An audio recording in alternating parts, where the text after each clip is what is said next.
This is Picked Odds Field in Champaign. In just a few minutes, two teams, Lewin Denny's and Traders of Kankakee, will meet on this diamond to decide the championship of a softball tournament that has involved many people with many hours of dedicated hard work to produce numerous games of stiff competition. A tournament that also has one single goal, and that's to help find a cure for a deadly disease. Stay tuned as Cablevision Channel 10 brings you the championship game of the 6th Annual Muscular Dystrophy Softball Tournament.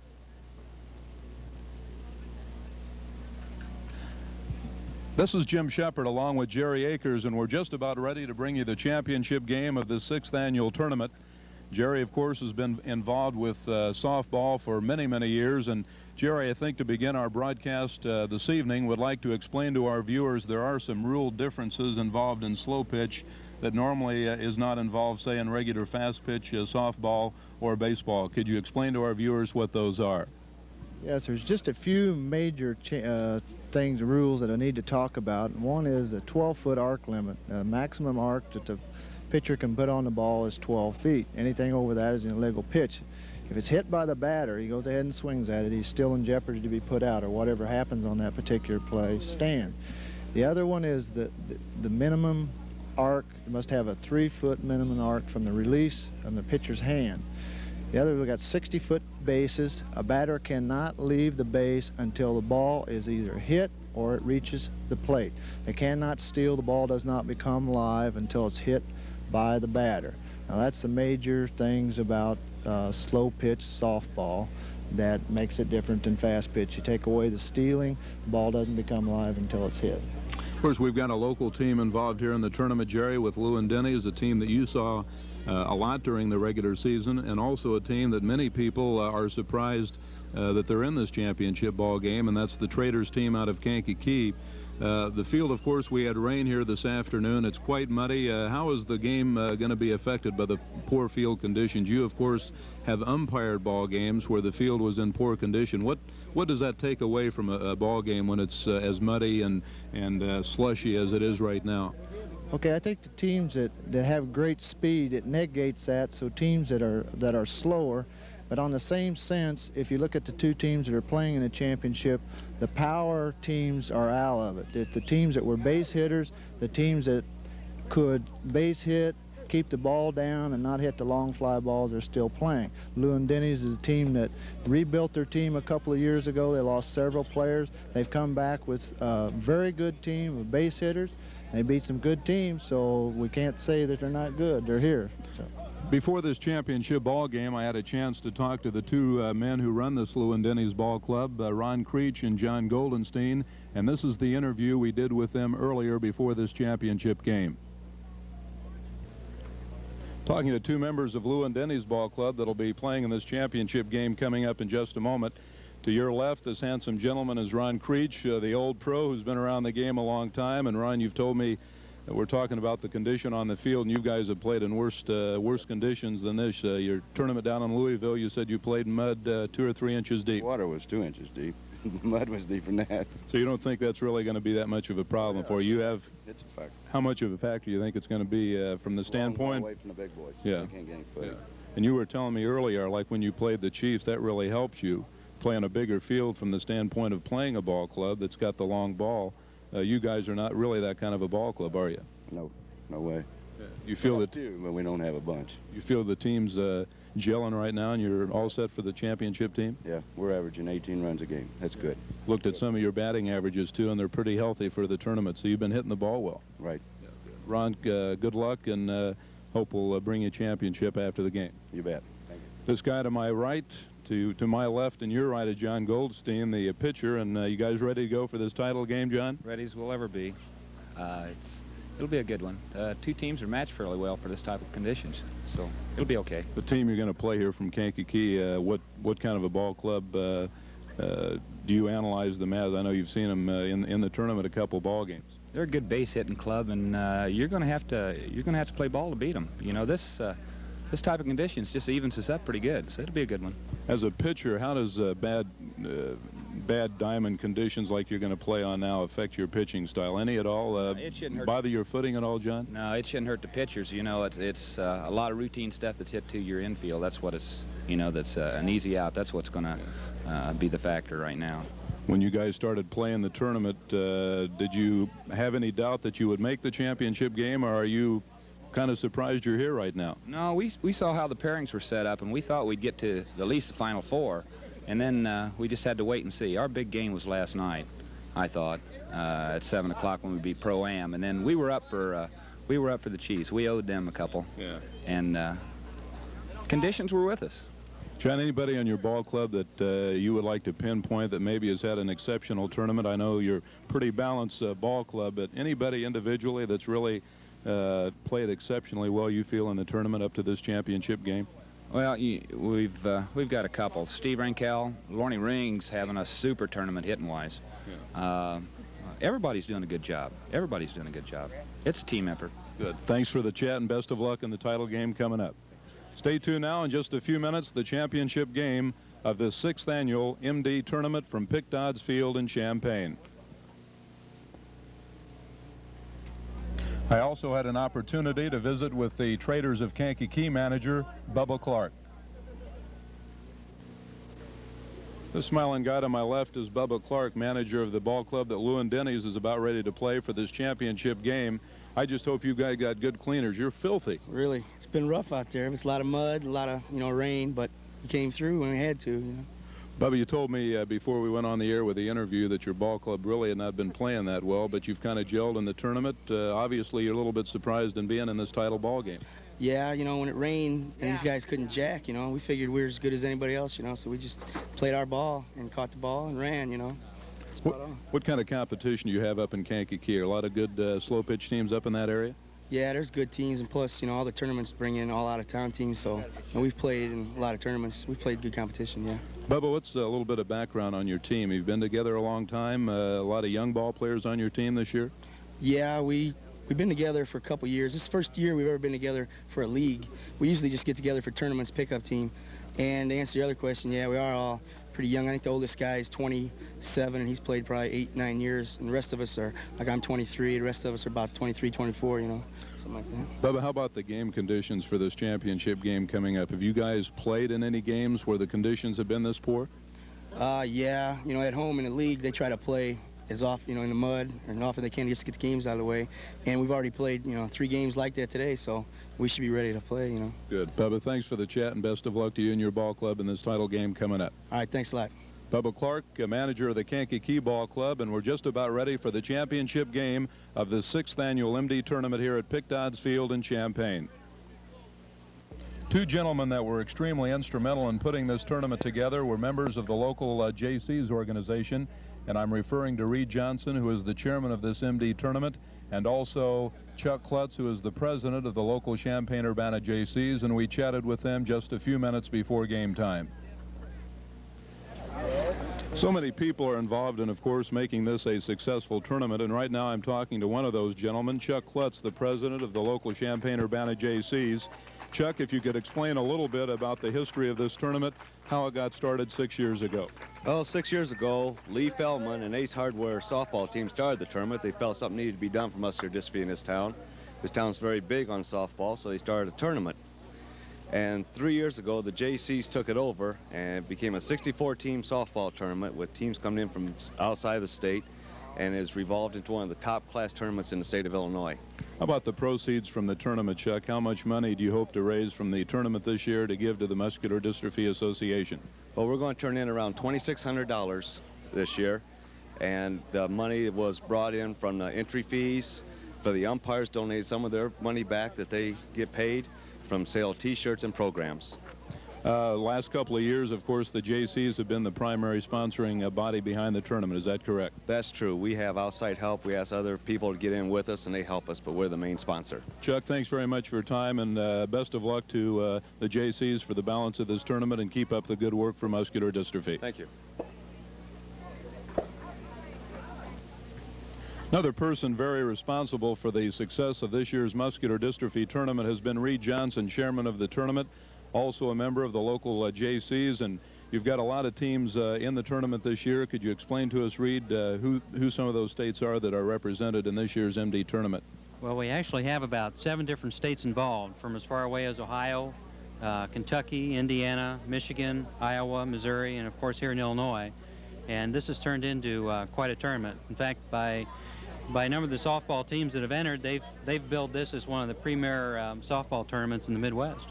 Reed, I wanted to ask you also if you could take just a few minutes and go over some of the groups in your JC's organization, and maybe if you can pinpoint some of the individuals who have been extremely instrumental in putting this tournament together, you and your staff from JC's. Right. Well, as far as putting this together, it probably goes all the way back to March of this year, is when we started the groundwork. There's been a number of individuals involved. Some of the ones that I can think of right off the top of my head are, of course, Chuck Klutz, Lee Feldman, Dean Robinson, Mark Jaskowski, as well as many others. How about the awards and trophies of the tournament? You've got a lot of trophies to give away. Could you explain to our viewers right now what some of the awards that will be given away after the upcoming championship game? Well, actually, we're going to be having four different, we have fourth-place trophies, as well as an all-star team, home run tournament, and most valuable players. Reed, thanks very much. And again, our appreciation to JC's here locally for doing such a great job. And stay tuned now for the championship game of this, the 6th annual Muscular Dystrophy Softball Tournament from Pick Dodds Field in Champaign. I'm Shepard back with Jerry Ayers, and here's the opening batter of the ball game in this championship game. It's the left fielder, Dave Simon. A lot of people did not feel that the Kankakee Ball Club would be playing in this championship game, but here they are. Another strike. This team doesn't have a lot of power. This rain and mud conditions have helped them immensely.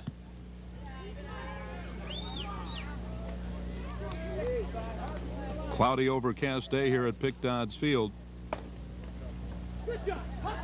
Nice stop of the second baseman, the throw over, and he's safe at first base. Never had a chance on that play if it hadn't been for the mud. Mike Scott, the second baseman, on a nice stop for Lewin-Denny's, but the runner safe at first. That'll bring up the right fielder for Kankakee, Bill Holly.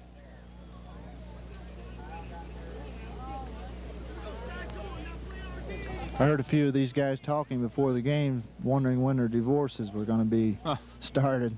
They've been out here a long time. I tell you, anybody that's either a wife or a girlfriend of a softball player during the season has to be a very patient individual, because this takes its toll. They play a lot of softball, and I know the first year they had the tournament, Jerry, you guys were playing, early in the morning, playing under some fog conditions. Bad hop over the second baseman. Simon makes the turn at second, comes back in, and Traders now have runners at first and second and nobody out here in the top half of the first inning. Now, the first year this tournament was played, rain came and they played it on grass, and they had to play a couple of diamonds all night long, and the fog got so bad during the night that we had to suspend play 2 or 3 times. Nobody out and 2 runners on here for Kankakee in the first inning. That'll bring up the shortstop, Mike Boudreau. Looks like, Jerry, they were able to clean a little bit of the mud off of their uniforms and bodies. Some of those guys look like farm animals earlier. They had so much mud on. Fly ball left field, 1 out, ball caught, and the runners hold their spots on the bases. So 1 out in the inning as Boudreau flies out to the left fielder.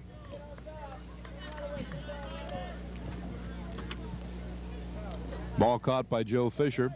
That'll bring up the cleanup batter for the Traders of Kankakee, Bruce Barber, third baseman.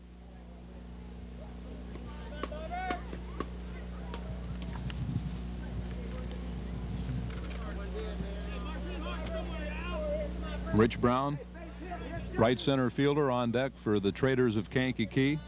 1 out and runners at first and second here in the first inning. There's a strike. I umpired a game of the Traders early in the tournament, and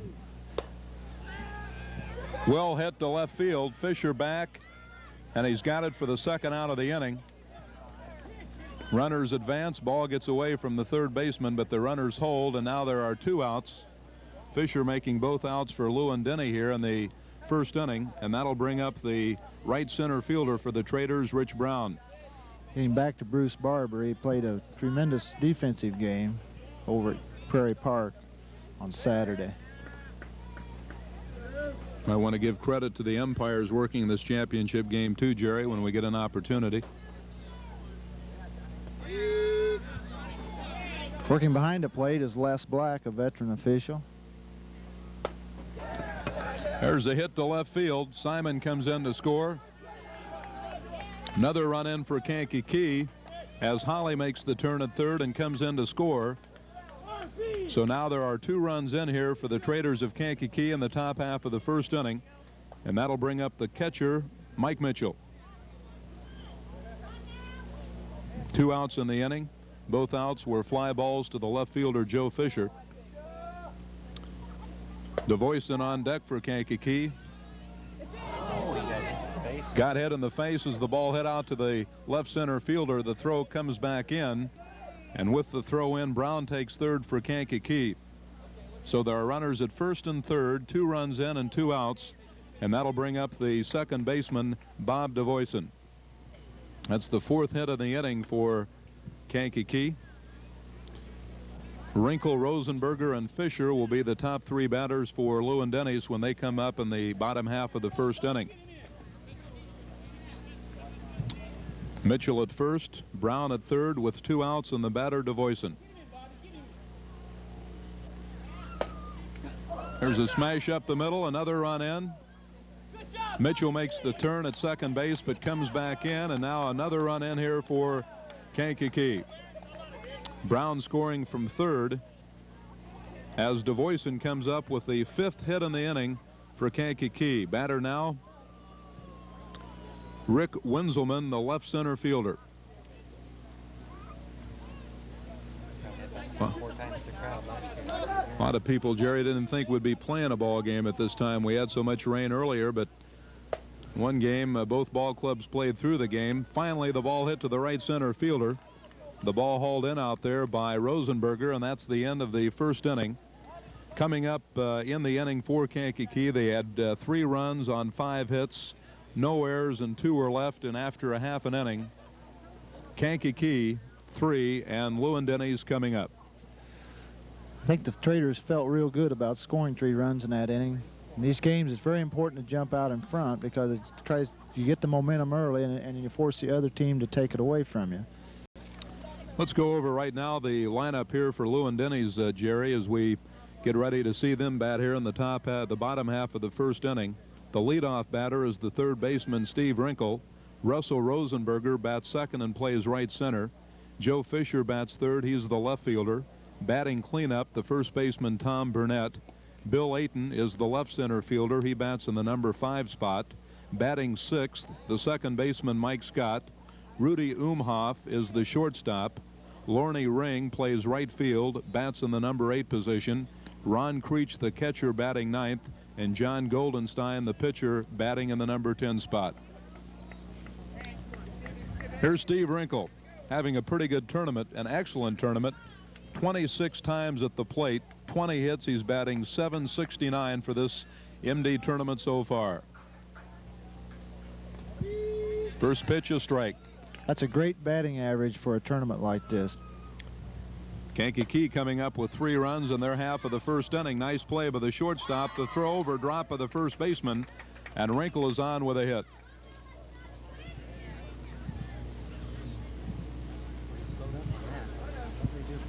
Rosenberger getting Rosenberger getting ready to step up there for Lewin Denny's. He's batting .423 in the tournament, 11 for 26. Plays right center for Lewin Denny's ball club.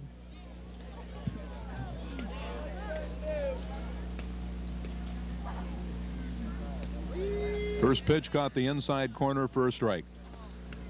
This kid here is kind of a spiritual leader for this team. He plays real hard, good effort, and it rubs off on all the other players. Hit down to the third baseman. Nice play. Flips to the man at second, getting the force on Wrinkle. So 1 out in the inning as Rosenberger. Nice play by the third baseman that time. That was Barber picking up the ball and flipping over to the second baseman, DeVoyson. 1 out in the inning. Wrinkle gets forced, I should say, at second base, and that'll bring up the left fielder, Joe Fisher. So 1 out, runner on first with Fisher the batter here in the first inning. Hit right to the third baseman. throws to second for the force, back to first, and a double play. So Fisher hits into the DP as Lewin-Denny's are retired in their half of the first inning. No runs, no hits, no errors, nobody left. And after one complete inning in the 6th annual Muscular Dystrophy slow pitch softball tournament here at Pick Dodds Field is the Traders of Kankakee 3, Lewin-Denny's nothing. Great defense.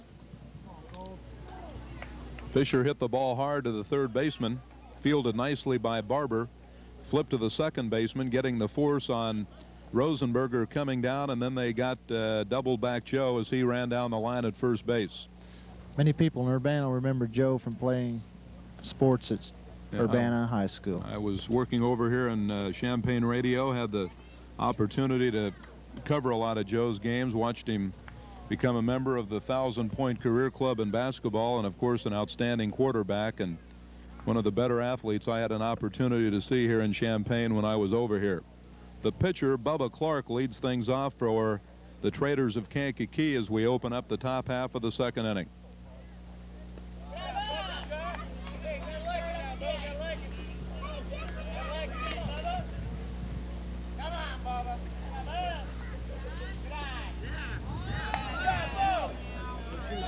Two balls and no strikes on Clark. Tim Yankee, the first baseman, will be the next batter for the Traders of Kankakee. Smash down to the shortstop. Long throw over, and they get him. Ball hit down to the shortstop. That was Umhoff, and he flipped nicely to the first baseman. Tom Burnett, one away in the Kankakee second inning. We've got a very slow track here today. I think most of these guys, Jerry's, have played, though, in bad weather conditions and fields like this. Certainly not uncommon in slow pitch softball. I know you've umpired a lot of ball games in conditions that were not ideal, but really the field has dried off considerably since we started. Down to the shortstop, flip over, 2 away. The batter was Yankee. Tournaments like this must be played. They must be finished the weekend that they start. When you have teams from 6 different states coming in, the travel, there's no way that they can come back and play, so they must be finished. Most teams want to play even if the conditions get bad. They just assume that it's the same for everybody, so let's play ball. Batter is Dave Simon. Had a base hit the first time up, scored the first run of the ball game, plays left field for the Traders. There's a strike called. Pretty good crowd and a lot of dedicated fans who have stuck around to watch this ball game. Smash, nice pickup of the third baseman, the long throw over. Nice scoop also by the first baseman. The third baseman, Wrinkle, made a nice stop on the ball. The throw was a little bit into the dirt, but it was scooped up nicely by Burnett. And after an inning and a half, the score in this championship ball game, the Traders of Kankakee 3, Lewin-Denny's nothing. The top 3 batters for Lewin-Denny's here in the second inning will be Tom Burnett, Bill Ayton, and Mike Scott. Tom Burnett is one of the premier power hitters in the Twin Cities today, and you can come out to these ballparks on Saturday, and Steve Wrinkle is a good friend, and they both work at Clifford Jacobs. They come out after they work, and Wrinkle pitches to him, and they take batting practice. And if you look at Wrinkle's batting average of .769 for the tournament, and the way Tom hits the ball, Tom Burnett's batting .640, you can see that it probably pays off for these two guys. You're watching Video Plus Sports. I'm Jim Shepard along with Jerry Akers. We move to the top half now, the bottom half rather, of the second inning, as Lewin-Denny's try to get onto the scoreboard in this championship ball game. The batter is Tom Burnett. Lines a shot down the right field line for a foul ball. Burnett in the tournament batting .640, 25 official times to the plate with 16 hits. The on-deck batter will be Bill Ayton. Traders were retired 1, 2, 3 in their half of the second inning after getting 3 runs in the top half of the first inning. So Lewin-Denny's sending up their 4th, 5th, and 6th batters in the batting order this inning. Long fly, right field. It's sinking fast. It falls in for a hit. Burnett makes the turn at first, round second. He's going to go into 3. Let's see if they send him. And they're going to hold him up. Throw comes in. no play at the plate. So give Burnett a triple on the play. Actually, the right fielder coming in for Kankakee made a nice effort on the ball. That was Bill Holly. Dove for it. It got away from him, rolled behind him, and by the time he picked it up and got it back into the infield, Burnett was on third with a triple to open up the Lewin-Denny's second inning. Ayton, the batter, plays left center. What happened on that ball was hit so hard that and now they call the runner out at third on an appeal. the ball was knuckling, and that's why he missed it. That was appeal play. When he stumbled going around second, umpire ruled that he did not touch the base, and it was appealed, and he was called out. So that is the first out in the inning after Burnett slams a triple to right field. Now they've got an argument over there at first base. Ron Creech over there arguing along with one of the other members of the Lewin-Denny's ball club. That's Osterberg. They called him out on an appeal play at second base. So that's the first out in the inning. And we're ready to resume play. Bill Ayton, the batter, hitting .300 for the tournament, 3 out of 10 at the plate. There's a strike, caught the corner. So Burnett, after tripling, is called out at second on the appeal play. 1 out, and the batter, Bill Ayton. On deck is Mike Scott, the second baseman.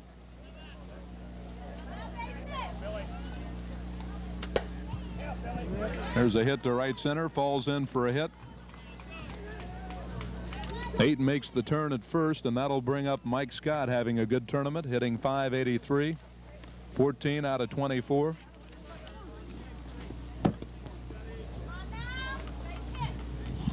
Championship game of the 6th annual MD tournament. Many people put in many long hours of work, and a lot of teams traveling great distances to play in this tournament. And as we said in our pregame show, it all goes to a great cause, MD. Shot to right field. Ayton makes the turn at second. It's going to go to the third, and the fielder rather, in right field had trouble picking the ball up, and by the time he did, Ayton went into third base. So we've got runners at first and third, 1 out, and the batter is Mike Scott. This is what you need to do in slow pitch softball, is base hits. First and third, first and third. Try to take the extra base. Correction, the batter, Umhoff. Well hit, left center, falls in there. A run's going to score for Lewin-Denny's. Coming in to score is Ayton. Scott goes to third, and on the throw-in, Umhoff into second base. So Lewin-Denny's getting back in this ball game. It's now a 3-1 score, and that's going to bring up Lorne Ring, the right fielder. Lorne Ring was a very great athlete, track star at St. Joe Ogden. Right. High school. He's now an investigator for the Secretary of State. All it down to the second baseman. Bobbles picks it up. The throw low. First baseman drops the ball, and Ring is on at first base. Run scores on the play. Scott came in to score. Umhoff still down at second after getting the double to left center. The batter is Ron Creech, hitting .400 in the tournament, 4 out of 10. Ron's the catcher for Lewin-Denny's.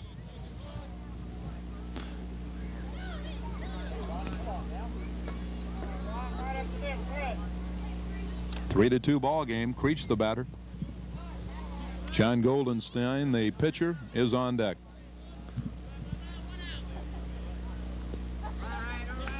Ron runs captain quarters in Champaign. Most people know where that's at.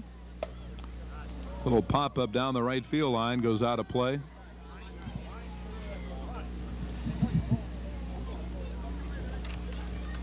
Only 1 out in the inning. 3 to 2 ball game.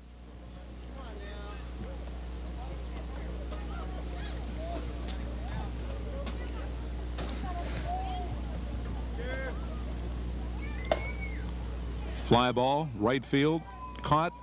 Second out of the inning, throw in, no play. Good throw from the right fielder.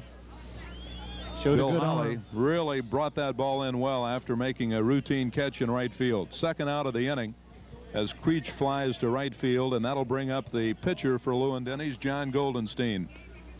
Hitting .353 in the tournament, 6 out of 17. Runners at first and second, 2 outs and 2 runs in here for Lewin-Denny's. 3-2 ball game. Fly ball left field. Left fielder over. Makes the catch, and that's it for Lewin-Denny's. Ball hit out to the left fielder. That was Dave Simon. So in the Lewin-Denny's second inning, they came up with 2 runs on 4 hits, 1 error, and after 2 complete innings, the score, Traders of Kankakee 3, Lewin-Denny's 2. I think Lewin-Denny's feel real good right now, being the home team and only down 1 run, getting back into the game. Go over the umpires for today's game. Les Black's behind the plate, Gene Davis at first base, and Bob Krieger at third base.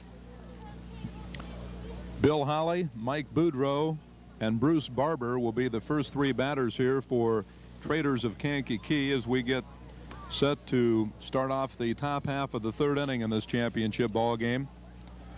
After this game, should this be the last game of the tournament, we'll have our trophies presentation. A 10-member all-star team will be selected. Also give an award away for the home run champion of the tournament. A tournament most valuable player will be selected, and also the top 4 teams in the tournament will be presented trophies, and we'll have the trophy presentation right after the ball game. Batters Holly. Bill Holly plays right field for him. Shot right back to the pitcher Goldenstein, and he grabbed it. 1 out. Ball was well hit, but Goldenstein stuck out the glove for the first out in the inning. Pitchers in slow pitch softball, it must be good defensive fielders. If you expect to win in this game, the pitcher has to play defense up the middle. Fly ball left field. It's going to be out of play.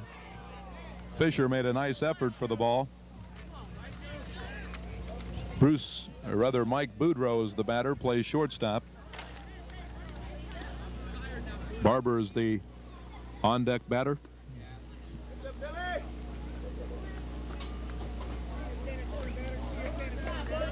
"64 teams started this tournament. We're down to 2. Traders of Kankakee and Lewin-Denny's playing in this title ball game. Ball by the shortstop into left center field for a hit. Boudreau makes the turn at first, goes back, and Barber steps in for Kankakee. Barber, the first time up, flew out to the left fielder Joe Fisher. Boudreau, his first hit in the ball game. 1 out and a man on for Traders of Kankakee, and the batter Bruce Barber, third baseman. High pop-up, should be caught. Third baseman under it, and he grabs it. Under the ball for Lewin-Denny's, making the play at third, was Wrinkle. That's the 2nd out in the inning, and that'll bring up the right center fielder for Traders, Rich Brown. Mitchell on deck. Top half of the 3rd inning. Traders of Kankakee 3, Lewin-Denny's 2.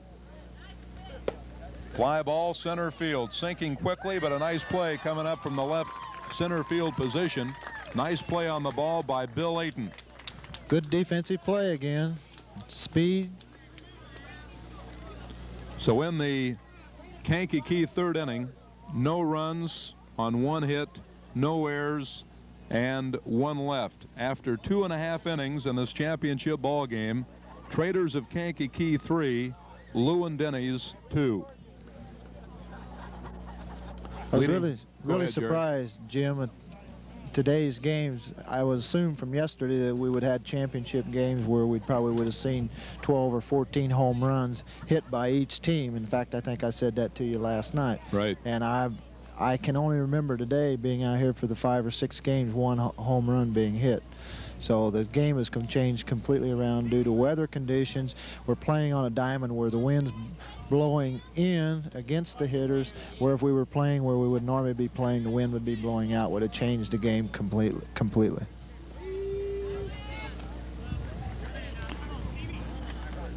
Batter is Steve Wrinkle, third baseman. Back to the pitcher. Clark knocks it down, throws to first, and they get him. late.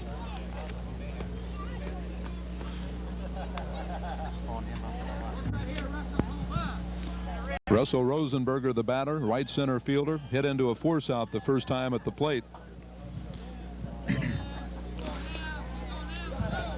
We're in the bottom half of the third inning. It's 3-2 Kankakee. It's a beautiful day as far as weather now.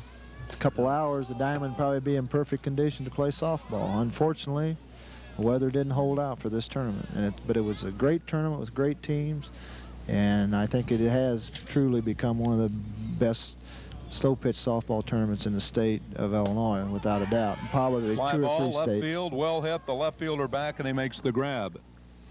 Left fielder, that was Dave Simon on the catch.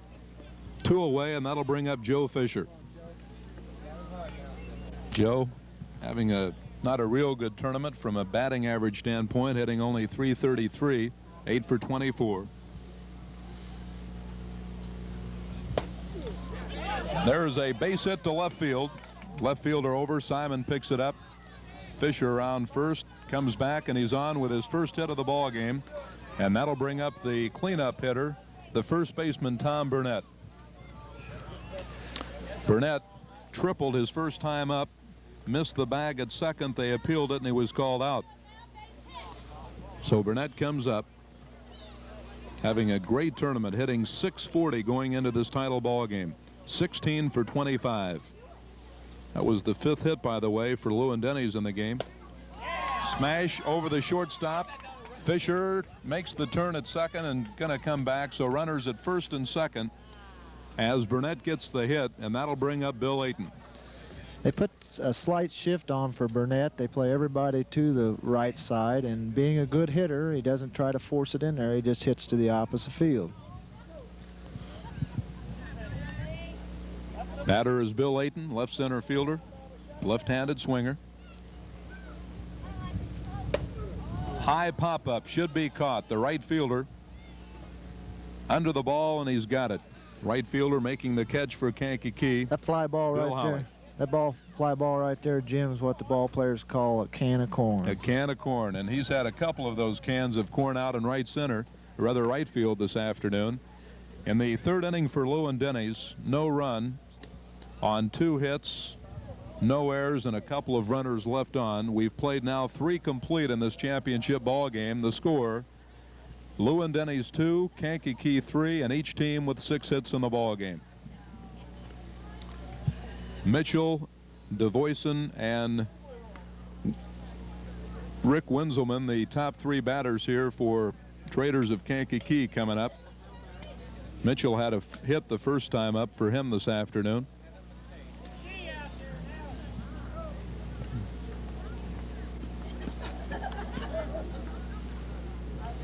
Certainly a game that the players won't be changing the uniforms because of perspiration. They'll probably change it more from a mud standpoint. It's not really hot or humid. It's quite cool right now. Very pleasant playing conditions. But of course, earlier with the rain, we've got a lot of muddy ball players. There's a hit to left field. Mitchell on the hit, his second of the ball game. And DeVoyson comes up now for the Traders of Kankakee. I imagine if they win the first place trophy, the wives will wash those uniforms without too much I would hollering. hope so. Even if they lose the game, I hope they wash the uniforms. The batter is DeVoyson, second baseman. First time up, he had a base hit.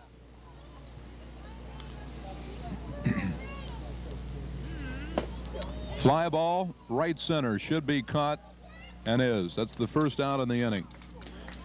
Right center fielder making the play, Rosenberger. That'll bring up Winselman. Rich flew out to the right fielder first time at the plate. Got a man on first with 1 out. We're in the top half of the 4th inning, a 3-2 ball game in favor of the Traders of Kankakee. Right back to the pitcher.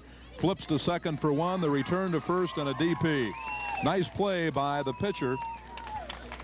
Goldenstein flipped back to the second baseman, and he made the throw over to first to get the double play. So in the Kankakee 4th inning, no runs on a hit. We move now to the bottom half of the 4th inning. The score, Traders of Kankakee 3, and Lewin-Denny's 2.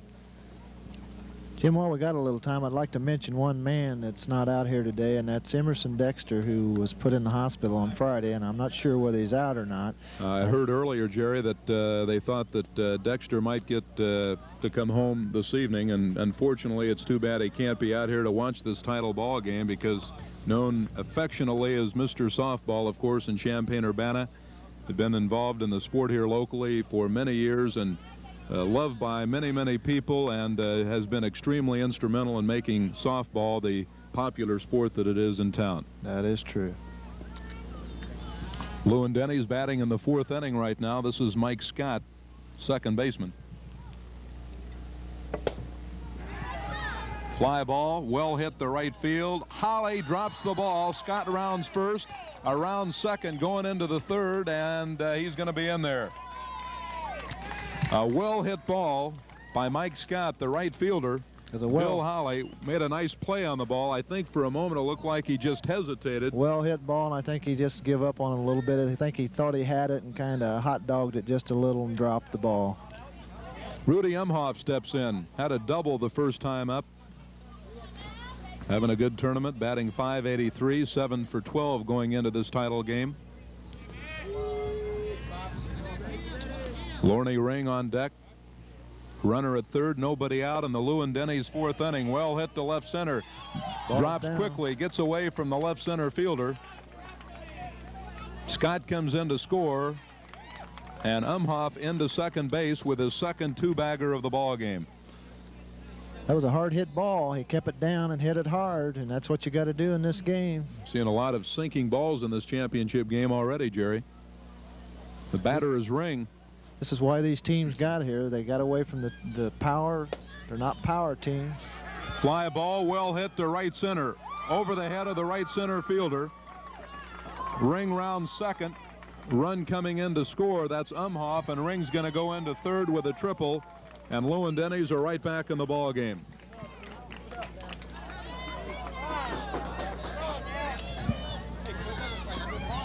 I think that double play helped Lewin-Denny's. They give them a little momentum and fired them up just a little bit, and then a couple of good, nice base hits, and they're off and running. With Umhoff's coming in to score after doubling, puts Lewin-Denny's in the driver's seat here 4-3. Creech, the batter, flew out to the right fielder the first time at the plate.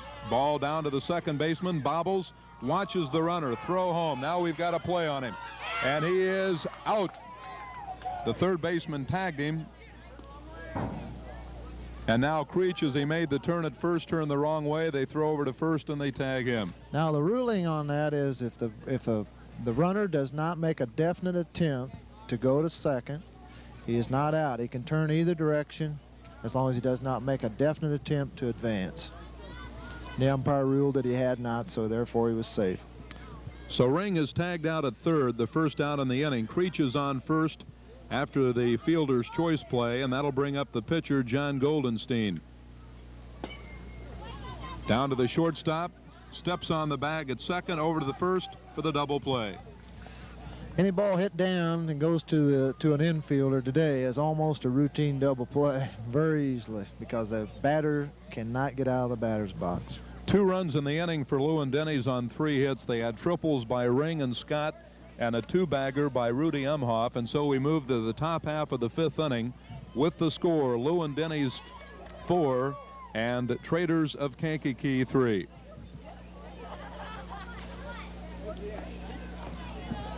So many people, Jerry, to give credit to, and of course Reed Johnson and Chuck Klutz pinpointed some of those people on our interview with them before the ball game, but so many people involved, the umpires and a lot of the people who put in as long as hours of anybody, the scorekeepers and really the unsung heroes of this tournament. And it's just a tribute to, I think, softball and all the JC's people and everybody that comes out and gives their time, because really there is a lot that goes on in putting on a 64-team tournament. It's not easy. That's true.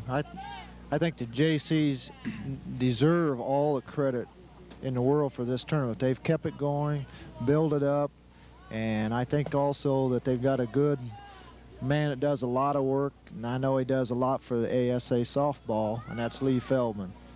Lee, of course, was the man instrumental in getting this tournament started 6 years ago, and done a great job. And of course, the JCs are the organizing body right now behind this tournament, and they do a super job. And I know everybody at MD is most proud of this fine organization. Bubba Clark a single up the middle to start off the 5th inning for Traders of Kankakee. The batter now is Tim Yankee, first baseman. First time up, Yankee bounced back to the shortstop.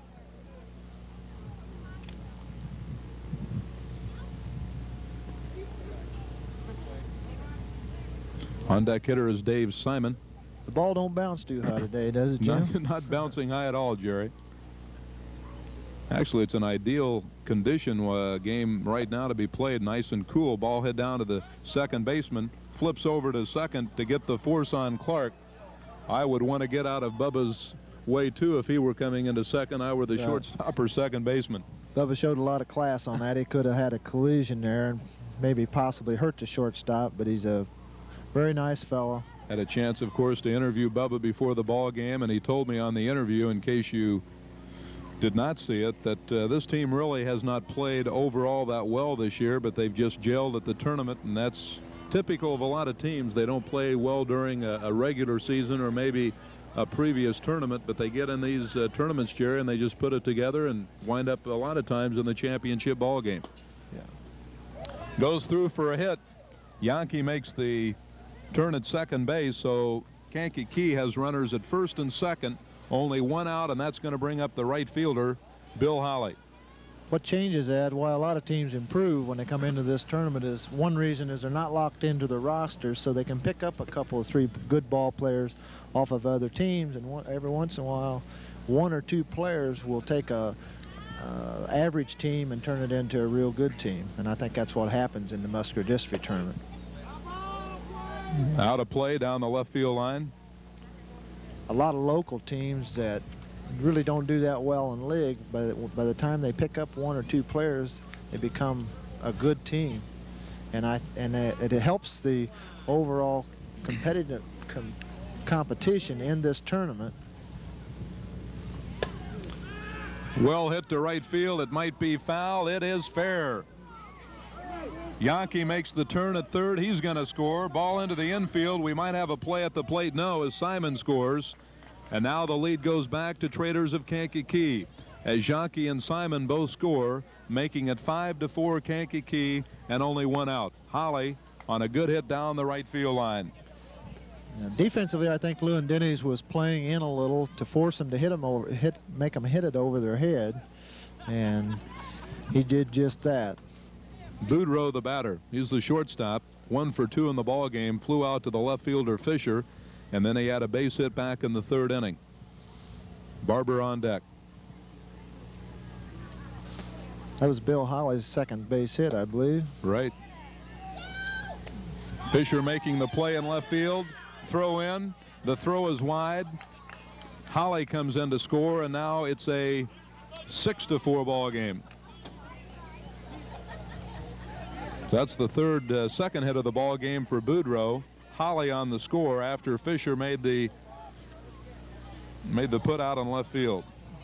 Said Boudreau's second hit. That was his second time flying out to the left fielder, I should say. Barber, the batter. 2 outs. Now it's a 6-4 ball game. Barber today has hit the ball to left fielder Joe Fisher and also popped out to the 3rd baseman. 2 runs are in, 3 runs in this inning for Lewin-Denny's. Lewin-Denny's appealed the runner leaving the base before the catch. Umpire called him safe. Barber, the batter. Rich Brown on deck. Barber, the 3rd baseman for Traders Ball Club.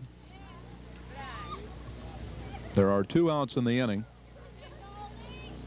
Bubba Clark forced at second. Boudreau flying out to the left fielder Fisher just a batter ago. In the Lewin-Denny's inning, they'll send up the top of the order: Wrinkle, Rosenberger, and Fisher. Fly ball. Left center is there, and he's got it. Left center fielder Bill Ayton on the catch. And that is the end of the top half of the 5th inning. The score, 6-4, Kankakee leading Lewin-Denny's. Hits in the ball game so far. Kankakee with 10, Lewin-Denny's with 8. Errors in the ball game, Kankakee with 2 and Lewin-Denny's with none. Let's total up the inning there for Kankakee. They had 3 runs on 3 hits. So a 2-run lead for Kankakee as we start the bottom half of the 5th inning. And as we said, the top of the order will be up for them: Wrinkle, Rosenberger, and Fisher. Don't forget, after the ball game, we'll have the trophy presentation. Lewin-Denny's would like to get right back into this now. They'd like to tie it up or go ahead. They don't want to get bogged down into a couple of scoreless innings. They'd like to score 1 at least here.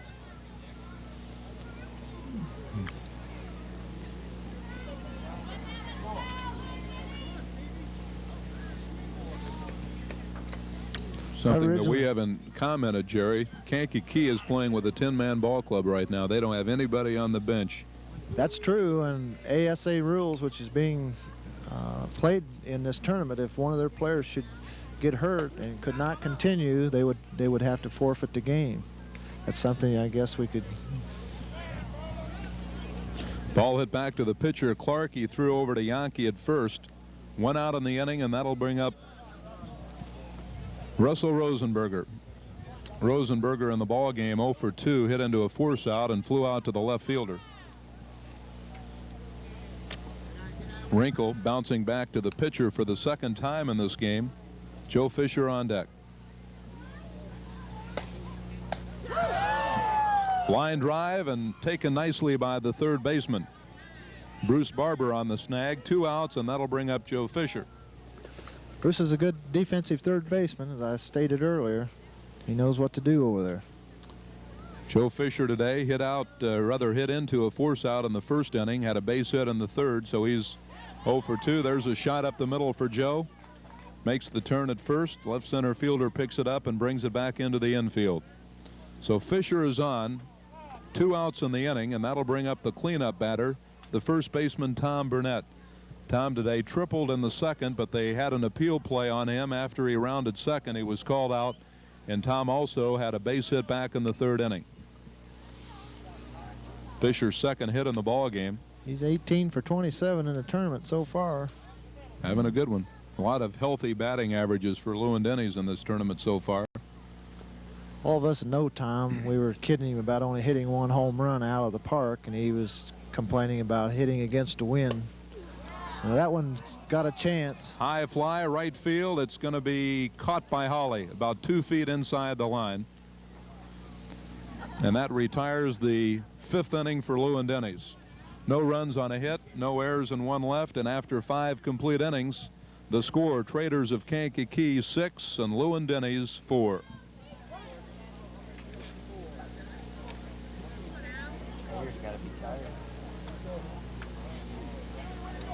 Yeah, now the other thing the Traders, I think, played something like 5 games yesterday or something like that. So they will be showing signs of weariness, I would imagine, before too long. Of course, it's cool today. If it was hot, it would affect them much more.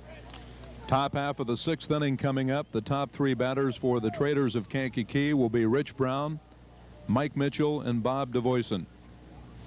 It's getting late for Lewin-Denny's. They're down by a pair. 2 innings to go in the ball game. Brown today had a single in the 1st inning and flew out to the left center fielder back in the 3rd.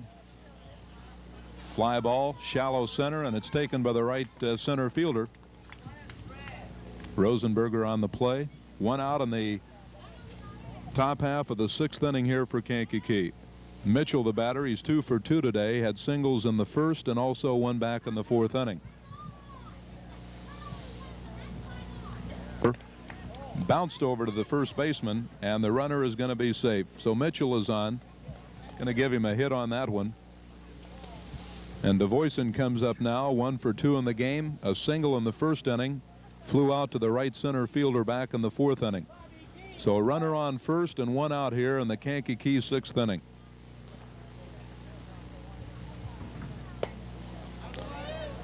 No. Fly ball.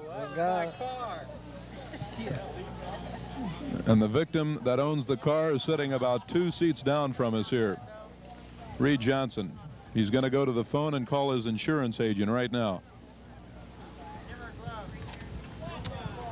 DeVoyce and the batter, 1 for 2 in the game. He's their second baseman. 1 out and a runner on. There's a shot to left field. Fisher on a nice play. Sinking line drive, and Joe made a nice play on the ball. Real good defensive play. Keeps the pressure off of him on this inning. That gets down.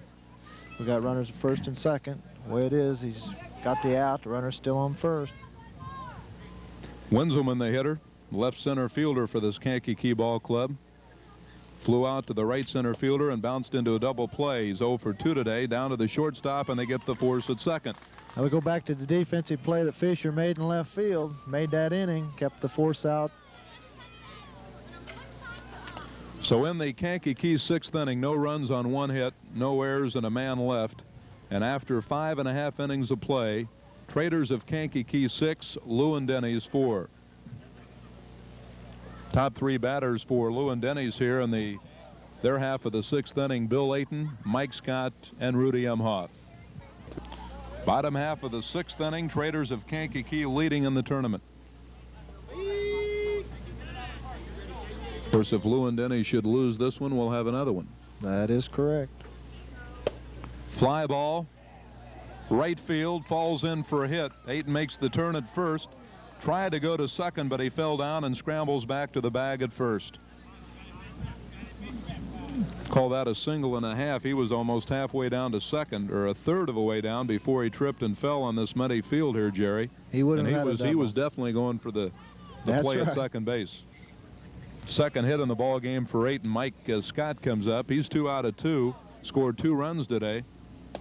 Bouncing ball, second baseman hits the bag at second. The throw over, and he's safe at first. So they get the force on Ayton at second base, and Scott is safe on the fielder's choice. If Ayton could have made it to second, that would have took the force out away, and a possibility on that he could even beat that out. So if Ayton slipping, the big break for the Traders. Rudy Emhoff, the hitter, couple of doubles today, scored a run back in the 4th inning. Pops it out of play down the right side. On deck hitter is Lorne Ring. Leading off the top half of the 7th for Kankakee, you've got Bubba Clark, the pitcher, Tim Yunke, the first baseman, and Dave Simon, the left fielder.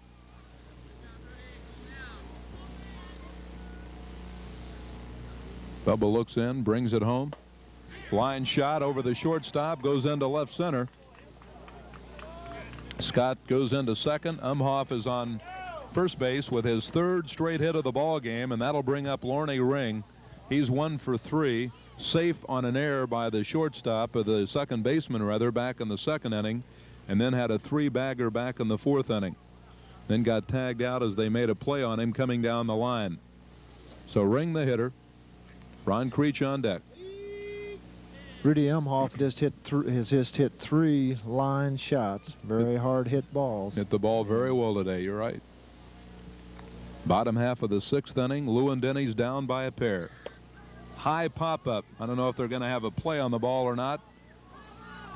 A play on the ball, but he missed it by a couple of feet. Second baseman, Bob DeVoyson, going after the ball, but he couldn't get to it. So Ring remains alive here. Hit those as a batter, they seem like they'll just hang there forever. They never get down. Got another big tournament coming up in town when just a few short days, the tournament featuring the top 20 teams in town. That should be a dandy, Jerry. Yeah, we also have the B state tournament here. The JCs are also having their state tournament here next weekend. Following weekend will be the B state tournament. Well hit to right center. The catch is made, and the runners move up a bag. So that's the 2nd out in the inning. Bring up Ron Creech with runners at 2nd and 3rd. Kraft Foods will have their tournament the weekend of the 19th and 20th, and I believe, or 20th, 21st, and the following weekend we'll have the winners tournament, or the top 16 teams as chosen by a panel in Champaign-Urbana.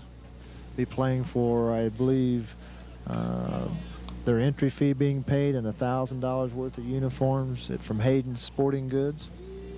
So a lot of scheduling headaches in the near future for you then. Well, we got a lot of work, and by getting rid of the league. Creech, weakly hit ball down to the second baseman, picks it up and flips over to first. Ron a little disgusted after not getting too much on the ball at all. So in the Lewin-Denny's 6th inning, they did not score. However, they did have 2 hits, and we move to the top half of the 7th inning. The score after 6, the Traders of Kankakee 6, Lewin-Denny's 4.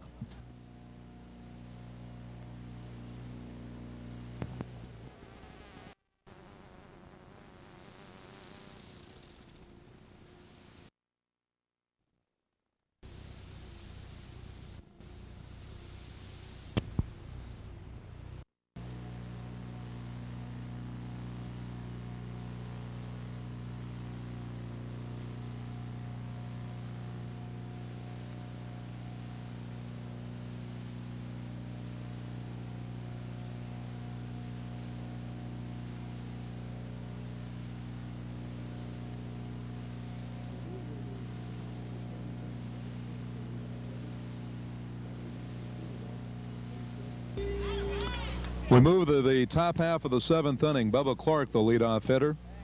Bubba 1 for 2 today. Had a base hit back in the 5th inning. Sinking quickly, but a nice running catch coming in from right center. A nice running catch by Russell Rosenberger. Made a dandy of a play on a little Texas leaguer that flew into right field, hit by the Kankakee pitcher Bubba Clark. Made a nice play on the ball. Beautiful play. Beautiful play. He's a good player, and he's young, and he's got the size, and if he muscles up a little, he'll become a great slow pitch softball player. And there's quite a bit of difference. It takes, I would say, in my own opinion, a lot of people that have a lot of talent takes close to 3 or 4 years playing the game to become good slow pitch players. Tim Yonke, the batter. Everything is taught to you, and when you come to slow pitch from Little League, it's completely different. And you need a much longer stroke as far as hitting the ball than you do in fast pitch or baseball. Fly ball, left field, Fisher over to make the grab. You know, Jerry, I think a lot of guys who maybe watch slow pitch softball from the sidelines have never played the game. They start playing it, and really, to use an old cliche, it's a little harder than it looks if you get on a good level of competition, isn't it? That is true. I think they get a little, probably one of the first bad habits of somebody starting to play is obviously becoming over anxious at the plate because the ball is coming up there pretty fat to you sometimes, but there really is a lot in hitting the ball solidly and placing the ball in slow pitch competition.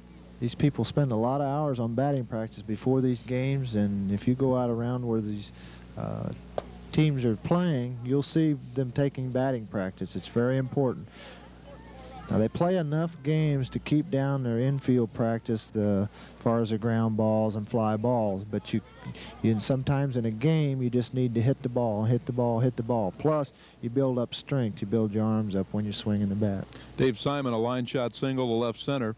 That's his 3rd hit in the ball game and brings up the right fielder Bill Holly. 2 outs and a runner on. Top half of the 7th inning. Traders of Kankakee with a 6-4 lead over Lewin-Denny's. Ball hit down to the second baseman, knocks it down, flips the second, and do they get him or not? He is safe. The second baseman, Mike Scott, knocked the ball down. Actually, not the most ideal conditions, Jerry, in fielding the ball. That infield looks rough from up here, and I'm sure is even more so once you're down on the field grounding balls, and it's really amazing they're able to keep the ball at least in front of them after, if not fielding the ball cleanly, knocking it down in front of them. That's right. I think that's what they're trying to do, is just keep it in front of them so they got to play, because they know the runners are having a hard time going from base to base. If they keep it in front of them, they've always got to play. That time the runner coming from first hustled and made it. Fly ball, left center, it's caught, and that's the end of the inning. Ball hit out to the left center fielder Bill Ayton. So in the top half of the 7th inning for Traders of Kankakee, no runs on a hit, and we move to the bottom half of the 7th inning. Lewin-Denny's need at least 2 to keep the game alive. The score after 6.5 is Traders of Kankakee 6, Lewin-Denny's 4. Well, Jim, Denny's going to have to come up with a couple of runs or 3, or we're going to be doing another ball game here. Got Goldenstein, Wrinkle, and Rosenberger, the bottom batter in the order, and then the top 2. So let's see if they can get something started here. They're down by 2, and they need at least 2, as we said, to keep this game in progress. And if not, we will definitely have another game to determine the championship in the 6th annual MD tournament. Goldenstein today, last time at bat, hit into a double play back in the 4th inning. Bottom half of the 7th inning. Ball hit down to the third baseman, makes a nice pickup. The long throw over, and Goldenstein is retired. Third baseman again, Bruce Barber, coming up with a nice defensive play, Jerry, and I've been very impressed by his defensive play, and also the right fielder, Bill Holly, I think, is a fine right fielder. That's right. Demonstrated he had an excellent arm on that one play early in the ball game. That's right. I think that's how they got here. I think they're a base hitting team and good defense, and when the weather conditions took it away from the power teams, it played right into their hand, and that's why they're here. And I think the same thing we could say about Denny's, except last night against Pro-Am over at Prairie Ballpark. They did play a good ball game. They didn't fold. Ball hit out to the right center fielder. He takes it on the fly, so that's 2 outs in the inning. So we are now 1 out away from the additional game that has to decide this championship. Rosenberger, the batter. Today, Rosenberger is 0 for 3, hit into a force out in the 1st, flew out to the left fielder in the 3rd, and popped out to the 3rd baseman in the 5th inning. Denny's 2 outs, and they need 2 runs to keep the game alive. High fly. This should end it. The left fielder is there, and we've got an extra game. Rosenberger ends the ball game by flying out to the left fielder, Dave Simon. So the totals on this ball game, first of all, recapping the Denny's 7th inning, no runs on no hits. So the final score in this first game of the what's turned out now to be a 2-game championship series, the line score: Kankakee 6 runs on 13 hits and 1 error. Denny's 4 runs, 11 hits and no error. And we'll be back with a comment on this ball game and get set to bring you the championship game of the 6th annual MD tournament when we come back in just a moment. This is Jim Shepard along with Jerry Akers, and we're back for the championship game of the 6th annual MD tournament. In case you did not see the first ball game, the Traders of Kankakee, the winners over Denny's by the score of 6-4. Jerry, did that first game surprise you at all? Some good defense by Kankakee. Well, it really didn't surprise me. I could not have picked a winner out of that. They're too much similar, and I think that this game is as much up in the air as the first one. And I think the team that jumps out in the lead might have the advantage and would possibly win the game. Dave Simon, the leadoff batter for the Traders of Kankakee Ball Club. Dave, the left fielder. First ball game, he had 3 hits and scored 2 of their 6 runs. Fine ball player, made a couple of nice plays in left field as well. Why don't you set up our umpiring crew in this championship game, Jerry, if you would, please. Behind the plate, Gene Davis. At first base, Les Black. At third base, Bob Krieger. Bill Holly, the right fielder, the on-deck hitter for Kankakee. There's a shot out to the shortstop. Good play, the long throw over, and he beat it out.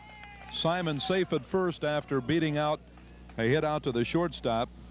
Rudy Umhoff made a good play on the ball, the long throw over to the first baseman, Tom Burnett, but good speed by Dave Simon. So Dave continues to hit well in this championship series. As I mentioned earlier, he had 3 hits in the first game, and he leads off this title ball game with a hit out to the shortstop. Bill Holly, the batter. I think Simon knew when he was hitting the ball on the ground, and he got out of the box fairly fast, and that made the play for him. Ball hit out straight away to center field. Simon rounds second, gonna go to third. Let's see if they send him. No, they're gonna hold him up, and on the play in, Bill Holly slides into second. It's almost a repeat of the first game. when the Traders jumped out to 3 runs in the first inning, runners on second, third, nobody out. That's And exactly correct. Slow pitch softball. If you can get them to second and third with nobody out, you almost always score them. In the game just before this one, Jerry, Simon and Holly led that game off with back-to-back hits, and they do the same thing in this title ball game. Mike Boudreau, the shortstop, steps in now with nobody out and 2 on for the Traders of Kankakee. Both ball clubs using the same lineups they did in the first ball game. Hit out to the second, the shortstop rather, the long throw over, and there's the first out of the inning. Now, I have some statistics on the Traders. Simon was batting .533. Now, that was before the last game. This is the statistics through that before the last game. Holly was .543, Boudreau .360, Barber .382, Brown .379, Mitchell .303, Duvoisin .407, Winselman .363, Clark .345, Yonke .333. So you see that they really don't have any high hitters as Lewin Denny does, but they're winning. You know, they talk about the 300 hitters in baseball, which is considered good, but 300 in slow pitch is not good at all, is it? Ball hit out to the shortstop. Umhoff, the long throw over, and on the throw to the first base to get the runner coming down, the runner on third comes in to score. That was Simon. Good hitters in slow pitch must bat 600, and all players on good teams must bat 500. If you don't bat 500, whether they'll admit it or not, they're looking for a new player if they got a good team. 2 outs in the inning. Simon has come in to score. Holly remains at second, and the batter now for the Traders team is Rich Brown, the right center fielder. Rich in the first game was 1 for 3 and scored 1 of their 3 runs in that first inning. Fly ball, left field. Fisher has it, and that retires the Traders in the top half of the first inning. But they did score 1 time on 2 hits. There were no errors, and there was 1 man left on the bag. So after a half inning of play in this championship ball game, the Traders of Kankakee won. Lewin Denny's coming up. Okay, Lewin Denny's did well getting out of that with only 1 run being scored against him. I think they feel pretty good about that, considering what they could have got themselves in a hole there. Steve Wrinkle leads off the first inning here for Lewin Denny. Steve in the first ball game 0 for 4, and going into the game just before this one, he was having a great tournament, hitting .769. Line shot right back to the pitcher, Bubba Clark, and that's the first out of the inning here for Lewin Denny's. Russell Rosenberger comes up. As Jerry said, a very promising young ball player. In that first game, 0 for 4. Russell having an average tournament hitting wise, batting .423 going into the previous game. There's a line shot right over the outstretched arms of the shortstop, and Rosenberger on for Lewin Denny's, and that'll bring up Joe Fisher. There's also players we call in the game, all of us that's played. A lot of these players play league and they don't do very well, and you start getting them into tournaments, what we call, they start playing real good, and we call these people money players. Fly ball, left field, well hit, but the left fielder is right there for the out. That was Simon on the grab as Joe Fisher flies out to him. 2 outs in the inning, and Tom Burnett steps in. Tom in the first game had a triple, a single, and he flew out to the right center fielder. So he was 2 out of 3 in that first game. In case you're just tuning in, the first game went to the Traders of Kankakee over Lewin Denny's by the score of 6-4. And this is kind of a patched up Kankakee outfit playing Lewin Denny's. They have no one on the bench. They played a lot of ball. I'm sure they're quite tired, as are Lewin Denny's. We mentioned this earlier now. They must have 10 players to play, so if they get someone injured, they could be in bad shape. Well hit. It should not be made a play on. It is over the fence, but foul. Burnett really tore into a pitch by Bubba Clark. Hit it over the fence, but about 15 or 20 feet outside the line. Bill Ayton, the on-deck hitter for Lewin Denny's. I think he just wanted to show everybody he could hit it over the fence. Actually, of all the ball players on this Lewin Denny's team, who has probably the most power of the teams or the games you've seen them play? old Burnett by far. He's up. He can hit the ball as far as anybody that plays the game today in Champaign-Urbana, and no one would deny that or dispute that. Well, he really powdered that one, but unfortunately went foul. Bouncing ball back to the pitcher. Clark flips over to the first baseman, Yankee, and that retires Lou and Denny's in their half of the first inning. No runs on a hit. The second man up, Rosenberger, had a base hit to left field. No runs on one hit, no errors, and one left. And after one complete inning in this championship ball game, it's the Traders of Kankakee 1, Lou and Denny's nothing. Quickly again, for the viewers just tuning in right now, you might want to briefly recap some of the tournaments, Jerry, that are coming up in town in the near future. You mentioned 3 or 4 big tournaments that local fans can come out and watch coming up in the next couple of weeks. Could you That's right. go over those again? The JCs are having their state tournament next weekend. I believe it'll be held right here at Dodds Park. The second weekend in September, which is I believe the 14th, 13th, 14th, will be 14th, 15th will be the B State tournament. Now this is the first time the B State tournament's been held, and the following weekend, Kraft Foods will have their tournament. That's just for teams that are out at Kraft. There's a line shot to left center, falls in for a hit. The batter was Mitchell. So Mitchell is on with a single to left field, and that'll bring up the second baseman, Bob DeVoyson. One of the other teams, of course, one of the teams playing right here will be in the tournament on the 27th, 28th of September, or the last weekend in September. Lou and Denny's playing in the winners tournament, where they'll be playing for $1,000 worth of uniforms from Hayden Sporting Goods and $350, up to $350 for entry fee next year into the Park District American League. Ball hit back to the pitcher. Goldenstein bobbles it, flips to first. It's a bad throw. The runner goes to second. Now he's going to try to go to third, which he does safely. And that's going to put runners at first and third, and nobody out here for the Traders of Kankakee in their half of the second inning. That was a simple mistake there, and it could cost him. An error on the pitcher, Goldenstein. And Rick Winselman, the left center fielder, steps in right now. So a bad throw from Goldenstein over to the first baseman, Burnett. The runner on the bag at first when the play began, Mitchell, ends up at third. So nobody out and runners at first and third here in the Kankakee second inning. They lead it by the score of 1-0. What you're trying to do here, Jim, defensively, is to get an out to score the run. There's the out on the fly to the right center fielder. Good throw to the plate. Creech fakes the throw down to second, and the runner holds at third base. Now they come out of that fairly good. Lou and Denny's would give up an out even to score the run, but they wanted to get an out. They didn't want for that run to score. So today, with the track being, or the field being so muddy, is able to get the fly ball that would probably normally would have scored a run. Today it did not. So they got runners second, third, one out. On the play in, by the way, too, Jerry, Bob DeVoyson, who was on first, goes down to second on the throw in. So now runners at second and third and one out, and Bubba Clark the batter. 1-0 ball game. Kankakee leading Lou and Denny's. This is the championship game of the 6th annual MD softball tournament. Ball hit down to the third baseman, bobbles it. Runner is going to try to score. He does. It's now 2-0, and the runner at second beginning the play. DeVoyson goes into third. So an error on the third baseman.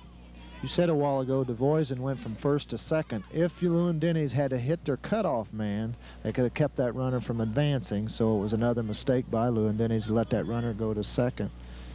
They would have still had to force out in effect. Batter right now is Yankee. People don't realize how much goes on into this game to keep runners from out of scoring position, keep the force outs in effect, and it's all got to be done to win ball games. One out in the inning. There's a shot over the first baseman. Burnett's outstretched arms. A run's going to score here. And now that makes it 3-0 in favor of Kankakee as the runner on third, DeVoyson, comes in to score on a solid shot to right field by the batter, Tim Yankee. Also on the play, Bubba Clark, who was safe on the error by the third baseman, goes down to second base. So still one out, runners at first and second, and the batter's going to be Dave Simon. I think what we're seeing here possibly by Lou and Denny's is a letdown, maybe from beating Pro-Am, coming back and beating the Chiefs. then they come back against a team that they know they're better than, and they're not playing with that. They may be not taking him quite serious enough, and I think in the next couple innings they're going to have to get going. Or They really look it's gonna be flat too right late. now, Jerry. That's right. The ball inside. Simon the batter. Runners at second and first, and only one out here in the Kankakee second inning. They lead by the score right now of 3-0. In the Lewin-Denny's second, Ayton, Scott, and Umhoff will be the batters. There's a ball back to the pitcher. Goldenstein knocks it down, flips to second for the force. Throw to third, and the runner at third, Bubba Clark, coming in, is safe. Now, when they tagged the bag at second, that took the force out of effect, so the tag had to be made at third base and not just touch the base. It had to be, the runner would have to be tagged. Bill Holly steps in. 2 outs in the inning right now. Holly doubled back in the first inning.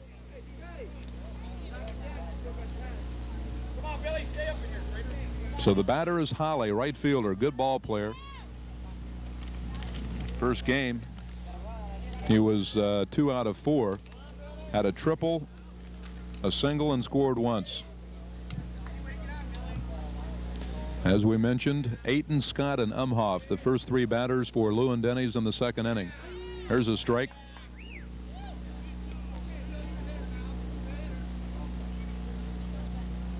Fly ball, right center, should be caught. Rosenberger there makes the play, and that retires the Traders of Kankakee in their half of the second inning. But they come up with 2 runs on 1, 2 hits, and there were 2 errors in the inning. So we move now to the bottom half of the second inning for Lewin-Denny's. Ayton, Scott, and Umhoff, the top 3 batters. The score, the Traders of Kankakee 3, Lewin-Denny's nothing. The hits in the ball game, 4 for Kankakee and only 1 for Lewin-Denny's. You're watching Video Plus Sports. I'm Jim Shepard along with Jerry Akers. We move now to the bottom half of the second inning. Championship game of the 6th annual MD Slow Pitch Softball Tournament. And Bill Ayton, the left center fielder for Lewin-Denny's, steps in. Bill in the first game had a single in the second inning and a single in the 6th inning, and in between he flew out to the right center fielder, 2 for 3. Shot down to the first baseman off of his left leg. It goes out of play, and boy, he really got stung. First baseman Yankee went down to field the ball, hit extremely hard by Ayton, and the ball just hit him in the leg and rolled off the field. You could hear that one and almost feel that one up here, Jerry. He felt it, I'm sure. He's still down on his knee, gets up.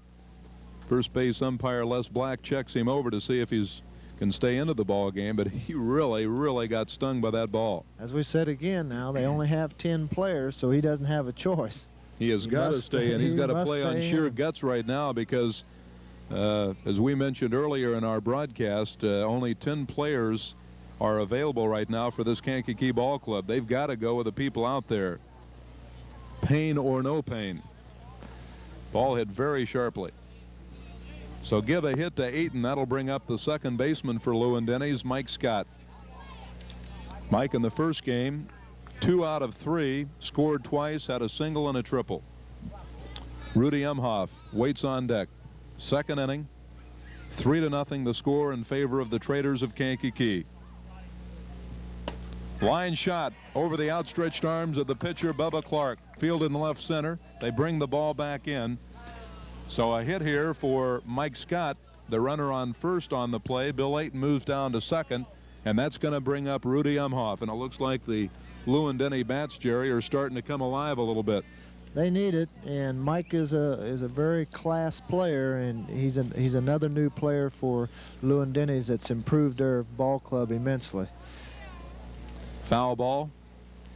Play this game and be consistent in a lot of tournaments and play a lot of games. You got to have level-headed people, and this Mike Scott is one of those people. Lorney Ring waits on deck. Nobody out. 2 on here for Lewin-Denny's in the second inning.